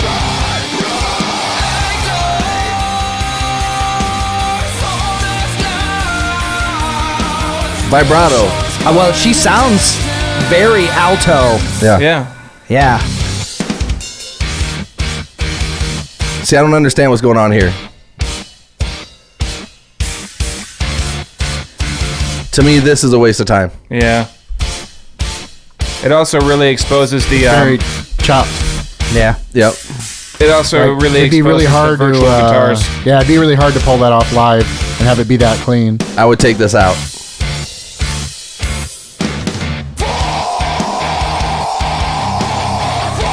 You were talking about hooks. I haven't heard one yet, so. You heard one. I've heard it about 4 times now, and this is not the hook. But there's No, I know. I mean, I just. and they haven't- walk out on it just like, I mean, listen, I'm not a big proponent of this type of music, okay? Right. If I'm gonna listen to this type of music, you better have a fucking shredder to like fill the interest gap for me. You know, I mean, I sort of like. There's some interesting things going on with the. I just heard a chord change I really liked. Yeah, there's some of that. Yep. I like that. Let's let this guitar player It's play a solo. theatrical. Let's listen to the solo.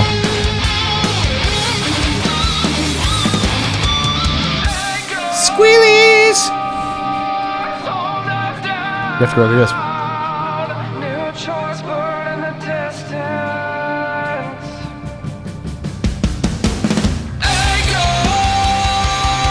I literally heard when the trigger picked up the snare. Yeah. Yeah. And I keep hearing the Melodyne pushing the vocal melody around, and it's bugging me. I mean, there's just the thing about it is that I just find the life to not be in it. My favorite part of it is the female vocal. I'm with you. Yeah.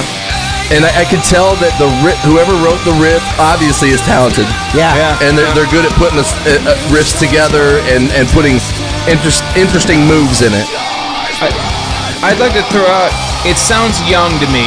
Yeah. I want to hear real drums too. Yeah. I agree with you. This is very Young. This is very new. And I will say this. I mean, if they're as young as I think that they are, as far as in their songwriting or whatever, like I think it's a bright future. I think it's a really nice start. I don't think this is spectacular. I like that chord change right Yeah, now. that's cool. Yeah, Cool. It's definitely I don't Chuck think it's Schuldiner. spectacular, but I mean it has promise, and I think if they really keep at it and get their feet underneath them, there's something there. Absolutely.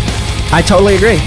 We just need to hear what more of their life, more of who they are, instead of finding the fucking machine. You know, like we're hearing the machine. I want to hear that female vocalist be the centerpiece, and I want to hear her open up. I want to hear her breath. Yeah, I want to hear her wanna hear open up her a little The bit. shouting should definitely be the accent, Yeah. and she should be the star, without question, in my opinion. If it would have started with that type of vocal, I would have been more interested. See, you know, they obviously orchestrated it well. Yeah. No, there's a lot good to say about it. I know we sat and kind of fucking A little picked it bit, apart and were assy, but I mean, I certainly like the theatrical nature of it. yeah. No, very. That's the thing I thought. But- Very theatrical. Yeah, very Yeah. Wagnerian. And look, man, these guys might go on to sell platinum record, Sure, yeah. whatever, Yeah, and yeah, what do we they'll be know? laughing at my ass, and Right. I'll be old and dead. Yeah. But I'm just saying, for my taste, you're already pigeonholing yourself when you don't want to write hit songs or pop songs, okay? And then when you go down this avenue, what are you doing it for? Are you doing this to impress all your friends that listen to this type of music and you're emulating your heroes? Because I can hear several modern-ish bands that have Yeah. kind of broke into the mainstream and they're emulating some of them ideas. What is that going to do for you other than making, you know, yourself look cool to some of your buddies? This is about fucking making money, man, and you're not going to make money doing that. I absolutely agreed with you on, especially in that middle breakdown with the left, right. Like, okay, we discovered pan knobs, cool. Yeah. And it absolutely, Dun-dun. and then it absolutely exposed. Dun-dun. Dun-dun. Sorry. No, Pantera did it best. Was like when they did their right, Yeah, right. yeah. Well, when Pantera did it, it was badass, Right. though. Yeah. It was like, you can pan your guitars? It also absolutely exposed the virtual guitars that they were using, Yeah. which in the mix sounded good, but when they were exposed like that, I'm like, If you're gonna do something like that, it needs You to know. be. It needs to be just But- for like a so on couple a- seconds, like. And then So on a you're scale on. from 0 to 10, 10 being great, 0 being a flop, we're going to start with, let's go with like the song. What do you what would you rate it? I'd put it like a 4 or 5. Okay. I mean, it's What would got you say? potential. a 4. Okay. Yeah. As far as the songwriting is concerned, I'm thinking 3 or 4. Like Yeah. the songwriting. Yeah. I'm gonna go with a 5 only because I like the way that girl sounds in the hook. If you heard it a few more times, you'd hear the hook. There is one. No, we're Yeah. talking about songwriting, or are It we just talking didn't about grab the me though, sound Brian. of You it? were talking about earlier about Right. grabbing it. It Yeah. didn't grab me. Yeah. I know. When I and was it- saying and it where's the didn't the hook, first time I was heard it being either. I was being Yeah. sarcastic. Yeah. I knew what the hook and where it was. It Yeah. just didn't. But look, I'm proud of them guys for being brave enough for, For sure, letting yeah, MDR oh, yeah, pro con it. What do told I know? You I know? told him I'm not going to play it on a 97X. You know, I'm going to pro con it first on the podcast. And he was like, "Whoa, I heard you guys are really honest and all that." And we are, but we're not hurtful on. You know, we're not trying to be like, "Well, we just want to talk shit on it." No. There's some good shit in there, man. Absolutely, man. And I'm saying these guys are probably young and they're trying to do their thing. And if you want to put it through the grinder, this is the grinder. Right. Yeah. Well, This is where it exactly what we starts. were talking about earlier. You know, I put our own band up to you in Procon, and that's the thing, guys. If you're listening, I'm sorry we should talk to it a little bit, but like I said, it sounds young. There's promise there. You guys are good musicians. The production is actually pretty good. You have, as an engineer, there's definitely a good starting yeah. point there. There's a lot of good happening there. I'd like to hear you be more concise. I'd like you to hear you feature the good stuff a little bit more. And I love the theatrical nature of your stuff. So I mean, I didn't hate it. I would listen to it again, and I think you guys have a promise. I shouldn't say promising future, but the ability to do something cool. Well, we have yet to find out if they can do that live too. That's Right, true. Right. Yeah. I mean, that will definitely that's a be thing. a big Anybody can thing. sit in their bedroom and make that. Nowadays, yeah. Yeah. But get the band out there that sounds like that You live. just told me too. to listen to a record, Brian. That's all. Yeah, weird. You didn't ask me to project it to the Right. stage. Yeah, well, I'm just saying we'll have to wait and see. Sure, that. yeah. Yeah. You know, I would be curious how that would come across Yeah. live. right? Are these guys are they capable of being on a bill with 3 Years Hollow and 1152 and The Last Glimpse or any of these local bills that we put together? Are they with Kronos Resistor? Are they going to be able to hang in that genre? Are they I going don't to be know able if to hang Last in it? Glimpse can be on the stage with Kronos Resistor. Those guys are good. You understand what I'm saying, right? The cream for rises the cream rises to the For sure, top, and they yeah, rise to yeah. the top because Yeah, it of their does. live shows. Absolutely. I absolutely agree. And really, I mean, speaking to that point, my main criticism was that, and a lot of the stuff you said, Jeff, I'm right there with you. I totally agree. I think the thing that the recording really is missing is the more live or lifelike. Yeah. It's Aspect. a little sterile. Yeah, Yeah. yeah. Sterile. I don't hear any real rooms. I don't hear any real snares. I don't hear any real amps. I don't hear any And some real, people like that, so maybe that was what they were going for. That's the Right. way It could be. That's the way It it's could been be. going, though. I Yeah. mean, every you guys don't understand how many songs just like that Yeah. I get sent, and I have to kind of weed through them because I'm like, well, this is all made from imaginary instruments. Yeah. And I don't know if that one was. I know the drums are fake. I can tell that they're programmed or whatever. And everybody has to do that because nobody can afford to go into a studio with a drum room, like you said, Right, like yeah. you guys have the capability of doing. It takes money. It takes knowledge. That takes fucking knowledge. It doesn't Knowledge, take like, yes. here's my Yeah, drum knowledge, program right. that is already sounds pro from the get go. They don't have to place a mic in the kick and test it out. They don't have to place mics up. right. And I don't even want to get into all that. But I'm just saying that you could tell that wasn't recorded in a real room studio. Without question. But Yeah. at the same time, it's light years ahead of demos people were even doing 10 years Word ago. the hell up. Yeah. Absolutely. Oh goddamn! I wouldn't even Yeah. play some of the demos. No, yeah. Some of the shit is fucking terrible. I should. Yeah. He should start his own podcast and pro-con one of my fucking songs. I'd be Yeah. crying I on the mean, ground. that's a whole. That's literally though a whole different. You could have a whole different podcast on like how far you can go with like how good drum programs are. Because I do a lot of demos with fake drums, just because. But I'm also a perfectionist, so I'm in there editing the snare hits so they're not all perfectly the same. I'm trying to get those room sounds. I'm adding compression and verb and all that. And you can make that fake stuff. You can give a lot of that life now. You're And- better at and- it than and it's- probably anybody I know that I've heard, Jeff. I mean, you have thanks, bro. you Appreciate that. you have a way with getting the fake drums to not be quite so fake. Thank you. Here, let me. Yeah. Since you're here, man, I want Yeah. to ask you. Okay. You recorded and engineered the new 1152 record Yes. CD. Well, yes and no. Yes. Mostly, they mostly come at night. the typical mostly. type. And every single track we've played off that CD on Minor Disturbance Radio on 97X has been number one. Okay. 3 different songs. So, and I know when I got the CD and I put it in, I know that you felt like you were going to be exposed. Like everybody knew that you did the record and we were waiting to hear what you did with 1152. Yeah. Yeah. And I'll just be 100% honest. I fucking thought it rocked. I thought you did a great job. He's waiting for the guillotine to come down on his head. No, but I got messages you. from some people, and I'm not going to sell them out, and I'm not trying to put some sort of thorn in your side. I'm just saying that everybody's going to have their opinion, and some people are like, I can't believe that he did this or he did this, and it's not big enough, and it's not this. I think he might have layered guitars a little bit to where they started to become unison and thinned out a little. Mm-hmm. But compared to what they've done already, I thought it stood up to everything that they've done to this point. Oh, for I sure. hear that absolutely. For Okay. sure, man. Here's something that I want to say to local bands. Yeah. And it seems to be a drag to me because I really think that 1152 was known before they put the CD out, so people knew it was going to be killer. They weren't going to let shit out. Okay, could they have done it better? Probably. I mean, if you had more time, and I honestly believe that they should have fucking put every last fucking minute they could into that because the songs are strong. Okay, and if you ask me, if they took all of the CDs that they put out already and picked the best of the best 11, and just act like they weren't even a band ever before and put that fucking record out, recorded now, the best that they possibly can, and almost like cut the ribbon on 1152 and say, here we are. I think that they would kill. Okay, they would be a marketable fucking machine. Sure. Yeah. I think that what I'm getting at is I think that a lot of Quad City bands cut the ribbon too early.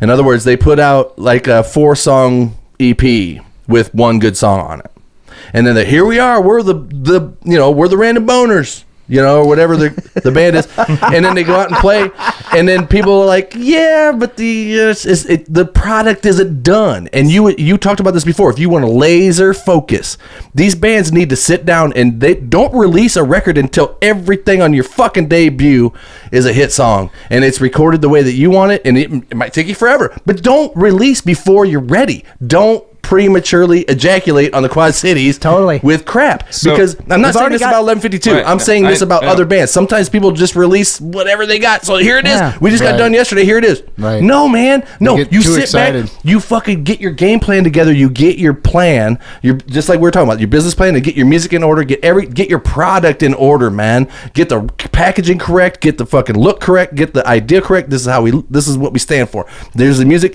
Here's our product. Are we happy with it? Everybody happy with it? Boom. Release it. Here we are. That way it's not such a slow, diluted thing that happens slowly over time. Like one good song on each record until you finally get 6 good songs that people know. No, them 6 good songs should be on your first record. Right.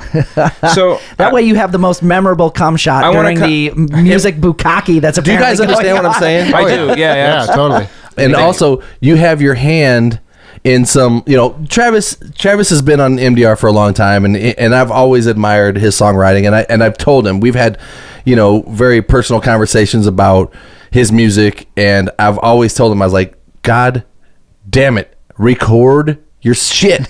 Get off your ass and record your music. I want to fucking hear it. I want to be able to put in the Dead Form CD, just like I want to be able to listen to his music because I like it. And you're a part of this now, so you've wormed your way into somehow mixing. He asked. I did. I actually have a great Travis anecdote. Yeah. Okay. All right. Because I've tried. This is actually the second time I have attempted to record Travis. The first time he came over. And Travis and I have a lot in common that I'm not going to get into. But I mean, we have penis length. We just have. He wasn't getting into that. We have a ton in common. And the first time I tried to record him, it was at my old studio. I had a broken arm, and right, and it wasn't right. It wasn't right. And I will say, since this is fun and honest and everything, like the big Travis problem is Travis can never be done with anything. That's right. Yeah, that's what I keep telling That's him. right. Yeah. So I agree with you 100%. So when Always tweaking. Always, yeah. Too close to tinkering. it. He's too close to it. when I told you earlier that I got the chance to produce him on a guitar solo, I love this. Okay, and I'm sorry I'm going to do this to you. You bust me out. I don't care. And what happened was we had spent a couple of hours like really miking up like the guitar rig in the room. I mean, it was sounding sweet, like super sweet, like really great, just live to tape. Like I had the mics in the right places. He had the nice pre's going and the EQ going, like it was right. And we got to the time when he was going to do the solo, and he's just like, I'm just not ready to do this. And I was just like, I mean, it's like a Tuesday night. I got to work at 7 a.m. It's like 9:30, and I'm going like, we got some good rhythm takes or whatever. I'm like, but we got this sweet guitar rig. I'm like, no, dude, I'm not accepting that. I'm like, just do me a favor, because like I know what's going to happen. I'm going to send him home. He's like, I just need to work some things out. And I just know in my mind that life is going to get in the way, right? Life's going to get in the way. He's not going to do what he's telling me he's going to do. I don't trust him, okay? And you shouldn't. And I asserted myself. Finally, Jeff asserts himself, okay? And I said, let's just run some takes, man. Let's just run them. And like literally, like he just starts going, right? And then every once in a while, I'll interject, like, do something like that, do something like this, but like trying to stay out of it. And then like as we got to like take 6, I'm like, hey, try this. Hey, you know what? That was a terrible idea. Don't do that again. That's right, on me. Yeah. Do something different. Yeah. And like, so we ended up getting to a point where all of a sudden he went from going like, no, to I've got a beginning and I've got an end, but no middle. Oh, that might work. Oh, that might work. And then after about 12 takes of it, like it's a comp, but it's like beginning, middle, and end. It's not like measure. And he texted me the next day, after he'd gone through and like tried to figure some things out. He's like, man, we got a really nice take out of that, like beginning, middle, and end. And I'm just like, that's right. Yeah. I feel like I literally pushed him into something he wasn't ready to do, and it sounds really cool. Yeah. And I'm You can very tell proud of that. There's actually a tentative kind of quality to it, but that it ends up being kind of work. Yes, Yeah. it's really cool, and I was really proud that I just pushed him into something he wasn't ready to do, and we got something really cool. Well, thank you very much, because we're talking about Dead Forms, right? And we're talking Dead about Forms, something that yeah. we're probably about to listen to. Yeah, that's right. Mm-hmm. Okay, so Travis, you're the songwriter on this, correct? Uh-huh. Obviously, you write all the stuff for the Dead Forms. Yeah. What happened? Did you burp on him or something? no, I just was apologizing for running my mouth the last 10 minutes. No, Shit. see, I That's think he's fine. perfectly happy. No, He is I'm with that. loving listening glad to for this. it. Yeah. Yeah, No, exactly. it's good. It's good conversation. So Yeah.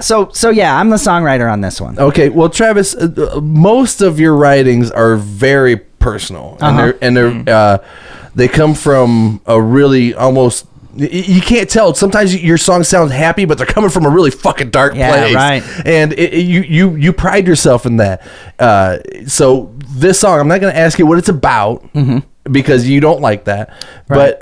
But what would you want to say about this song for the listeners before they hear this? Because this is the first time that we're going to hear anything that might come off of the Dead Forms record, if it ever comes out. Right. Because you never Yeah. know, Travis. It's only come out to its a few friends, but not its parents yet. That's pretty much the way this album is. I hope it comes out, Travis, because I want to, there are several songs that I've heard you play live enough that if it's not recorded, I'm going to be pissed at you almost. Yeah. If I have to, I'm not allowed to get in a car as accident we and get die or older anything. and we drift apart in our lives or whatever, and you didn't record these works, I'm going to feel like I missed out Right. on a part of you, Travis. Right, So okay.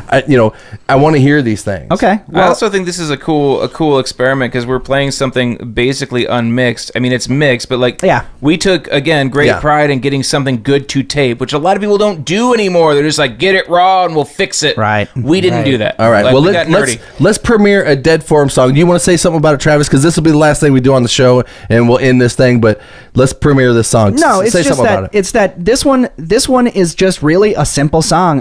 The thing I think that might be kind of interesting about it is that as far as the louds, quiets, and verses and choruses go, it's really sort of a backward entity. Yeah. It works itself out in a way that's a little bit kind of the inversion of where the louds, quiets, and choruses and verses go. Anti-grunge. So, yeah, it's like anti-grunge. Reverse grunge. We'll call it a rondo. But I don't know if you're None of that recording. made sense to me. I don't know if you're recording. Are you recording this? Recording where? From it's plugged- ready. Okay, well here this go. This song is called Diabetes Type 2. All right. I don't wanna let this much done for me. I want the pain to fade but be left alive.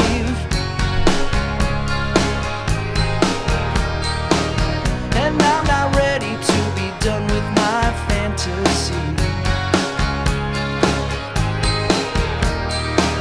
That eating candy is a way to survive.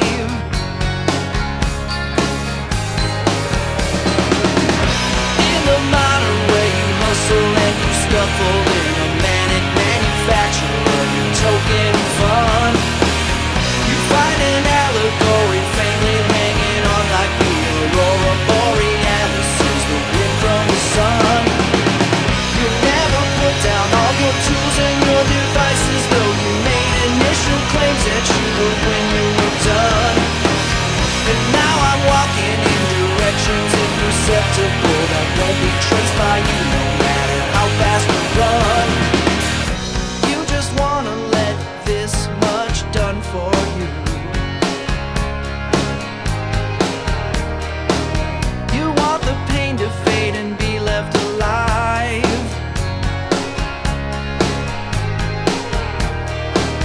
And you don't wanna be done with your fantasy. You eat the candy and expect to survive. What'd you add in there? There's the lap steel Okay. with a verb. It's like kind of that. cool, yeah. Yeah, I like it. Never think about the complicated system we need to keep. And if you don't like it, I had nothing to do with it. Just dismiss it as conspiracy philosophy invented for your shame to dig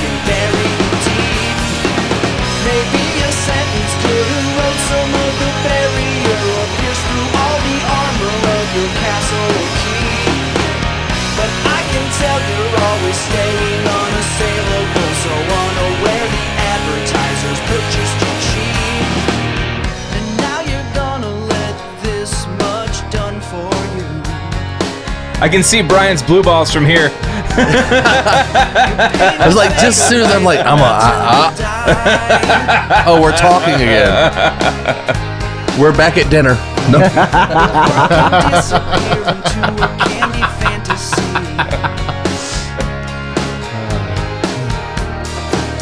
When you got flavor, you don't have to arrive. Oh, that's cool.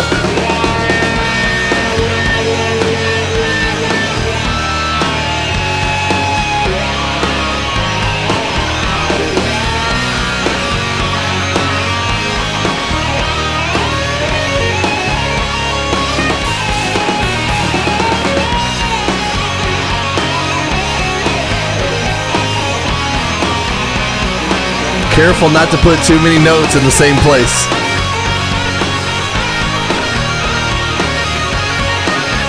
Oop, he boarded right there.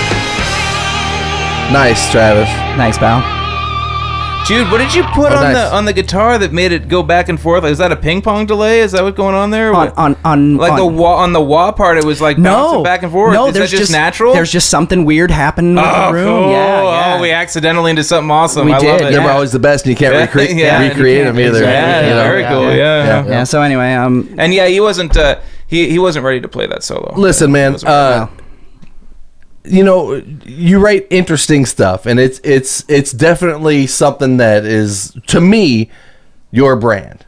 yeah. And that's something I could totally. Travis wrote this. You know, I could. You know, it's if you guys played that, I'd be like, Travis had a hand in it. Right? Where was Travis? Yeah, it was like, don't lie. You know, Yeah. but you know, I respect the shit out of you, Travis, and you know that's not my favorite genre of music, but I can't wait to get that record, and because I need that, I need to hear some different things, like The Last Glimpse and Yeah. all these bands. You know, I always say, don't be afraid to be you and your own thing, because that's the thing. That's the thing. Don't try to fucking be like the other popular bands around here, because you're already fucking going the wrong way up the creek. You know what I mean? It's like they're fucked. You're fucked. Now you're extra fucked because you're trying to be like this other fuck band. Be yourself. Do what it is that you do. Yep. And Travi, you know that's obviously not going to sell 20 million records. It's not. But if you're fulfilled in your heart, man, Yeah. and I know you said it, what you wanted out of this whole thing, and it's the the connection. Connections. You got it with me, brother. Yeah. I'm telling you, I respect your music, and when that comes out, you're gonna have it from me. Cool.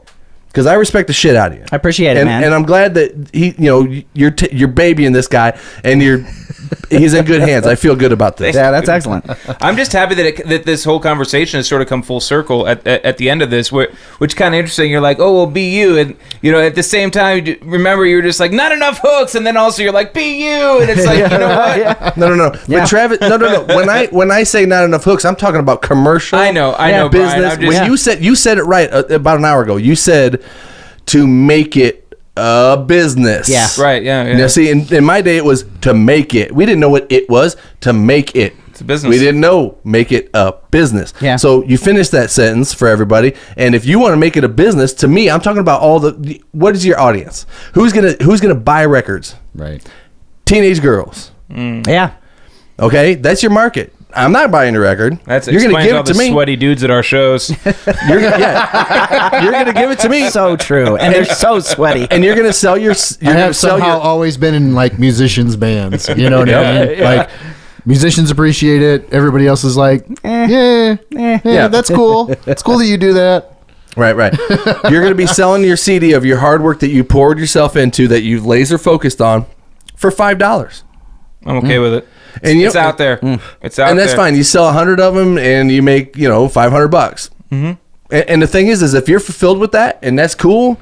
Travis don't give a shit. Right. He I don't think that you do. That's the best not part about about I that. think Travis, he yeah. wants to avoid all of that. He's like, Yeah. we sold 1 million of them. I don't like it. Yeah, that shit brings me down. We got to do a video now. The fun part about working with Travis is I literally get to unleash my inner nerd, because Travis and I are just as likely to sit there and talk for 2 hours and do nothing as we are to actually make a record. No, I actually wanted to apologize to you for that No. session we did. Dude, the 12 guitar. Oh my God, man. I just stand there That was like, bad.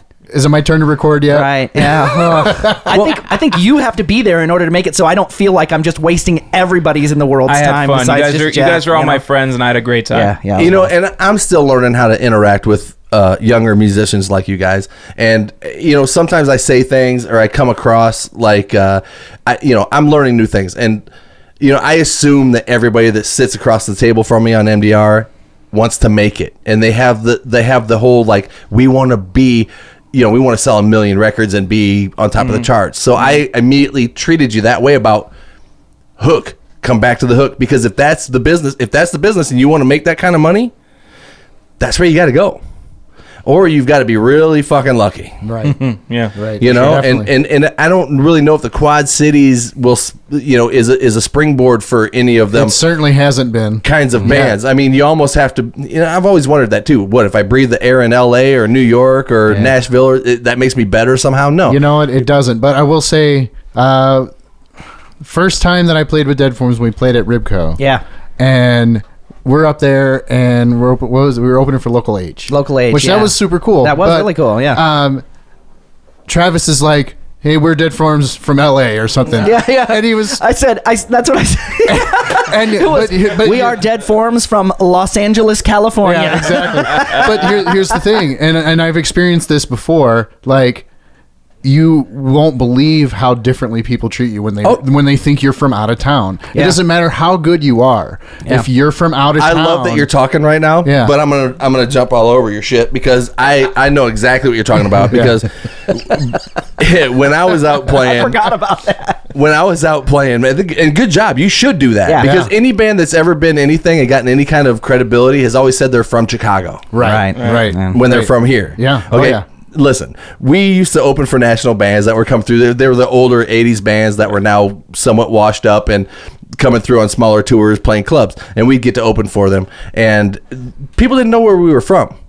But since we were playing in front of these bands, they thought, oh, these guys are from fucking you might LA. be touring with them. Right. Yeah, they're with these guys. Yeah. And we would come out, and we just got done. It'd be a Friday night. We got done pushing the pallet jack at our job with the fucking ponytail and the thing. And we're like, let the hair down, put on the plastic pants, smush some guy liner on in the dressing room. Like, fuck this, I'm tired. And we go on stage, and we hit that first chord, and people are grabbing our pants, trying to get up there and grab. They just, that's the hype aspect of everything. And I went, oh. And I learned a huge lesson. That you have to be bigger than life. If you say, "Oh, we're from Davenport," then it's actually funny. And after the show, I'm signing CDs. And they're like, "Where you guys from?" And I'm like, I would go right into my Paul Stanley voice. Chicago. I didn't know what to say because I couldn't lie. Yeah. I was like, down the street. Kind of funny.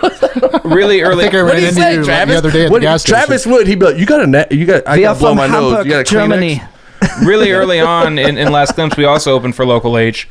And it's really funny because we've always sort of proudly we open up every show basically like we are Last Glimpse from Rock Island, Illinois. And I mean, like, we've just always just owned it. And I mean, I get what you're saying or whatever, but it's so funny because I think you probably remember this. We get off the stage, we almost always close with a number called Don't Wait For Me. And it's a really huge number, right? A lot of emotion at the end, huge.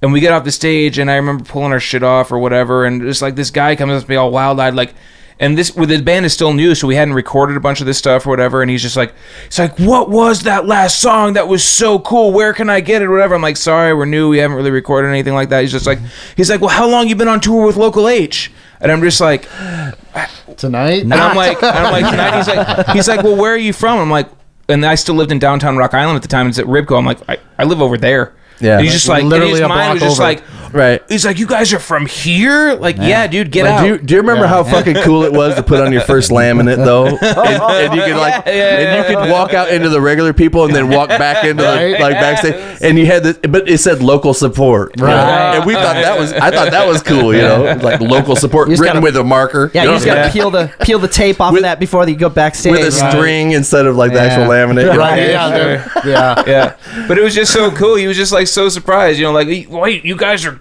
good and you're local, and I'm like, yeah, dude. You there's a broke lot- his heart right yeah, there. You like, broke his heart. You're like, heart, yeah. you were bumming him out. You're like, you mean I can't think you're good anymore? That's what he was thinking. That's what he was saying. Yeah. That's exactly what he's saying.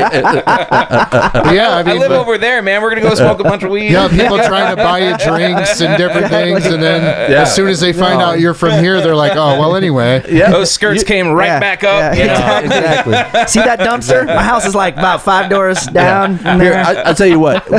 I wanted to name my band Rock Island. I always thought that was a cool yeah. name for a rock band. It is, man. It is. Because here you'd be Rock like Rock Island. Island. They're naming it after a city. But if you lived in Chicago and you heard a band called Rock Island, Yeah. I mean that's a pretty catchy name. Yeah, that's Yeah. good. Yeah. You know, and it means some shit too. Like you're on an island and you're a Of rock, rock band. and you're Yeah. rocking. An island of rock. Right. Whoa.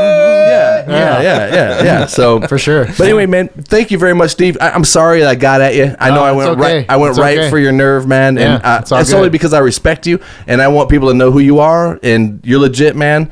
All the power to you. Thank you very much for Yep. coming on MDR. Thanks for having me, man. Thank you very much, Def, man. It's Thanks for always having good me. to talk to you. Of course, man. Thanks Much for having respect, me. brother. Appreciate it. And thanks for coming on MDR. We're going to be back. I'm going to try to do as many of these as I can, maybe 2 a month. Podcast, But podcast. I wanted to pose this question before we get out of here. And I know that this comes with some resistance. But there's a kid that's been kind of making his way through the scene lately. His name's Colin Keemley. And you know, I've talked about having him on the podcast. He just went through some personal problems with some like heroin, and I know this is an epidemic, man.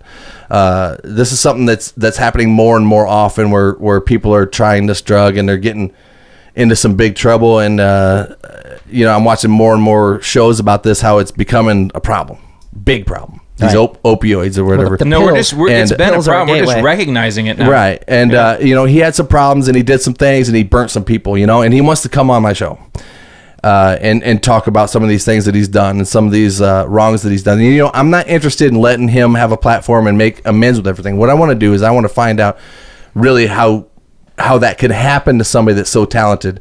And, you know, I'm just asking you guys because there's some enemies that this kid has made. Oh, definitely.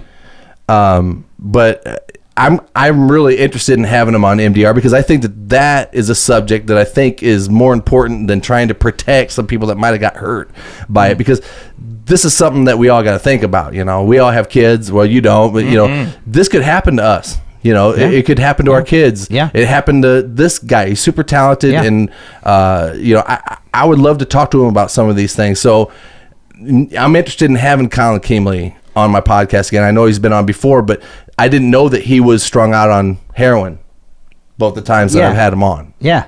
That's what I want to talk about. Yeah.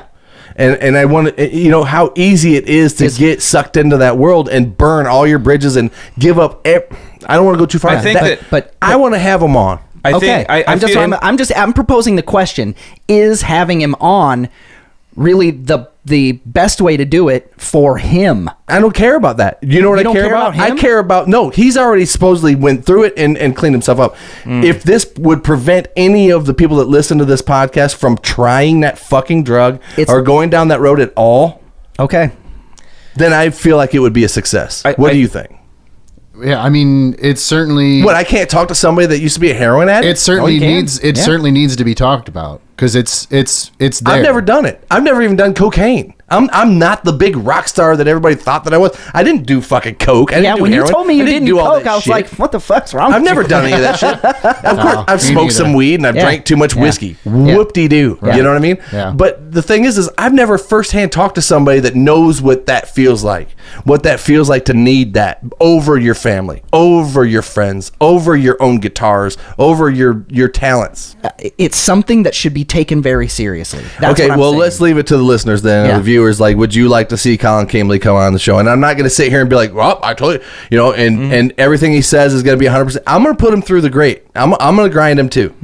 You know, and I won't hurt. I won't like, oh, so you're totally done with heroin. I'm not going to do that to him Oh, because sure, yeah. that's what you're worried about. I'm not worried about that. Right. I'm not worried gonna about what you're I'm gonna not going say. to let him come and shine himself on to the, you know, be the hero or anything like that. I'll tell you what. If he is on the show, I absolutely still will come on here and I will be part of that interview and that show.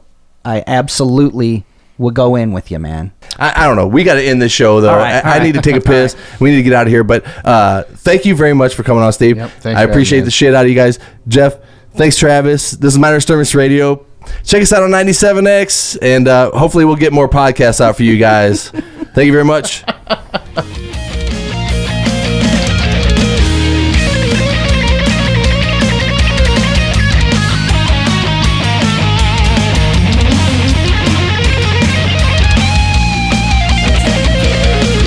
Back to loving me was a real good time, real good time. shit, I said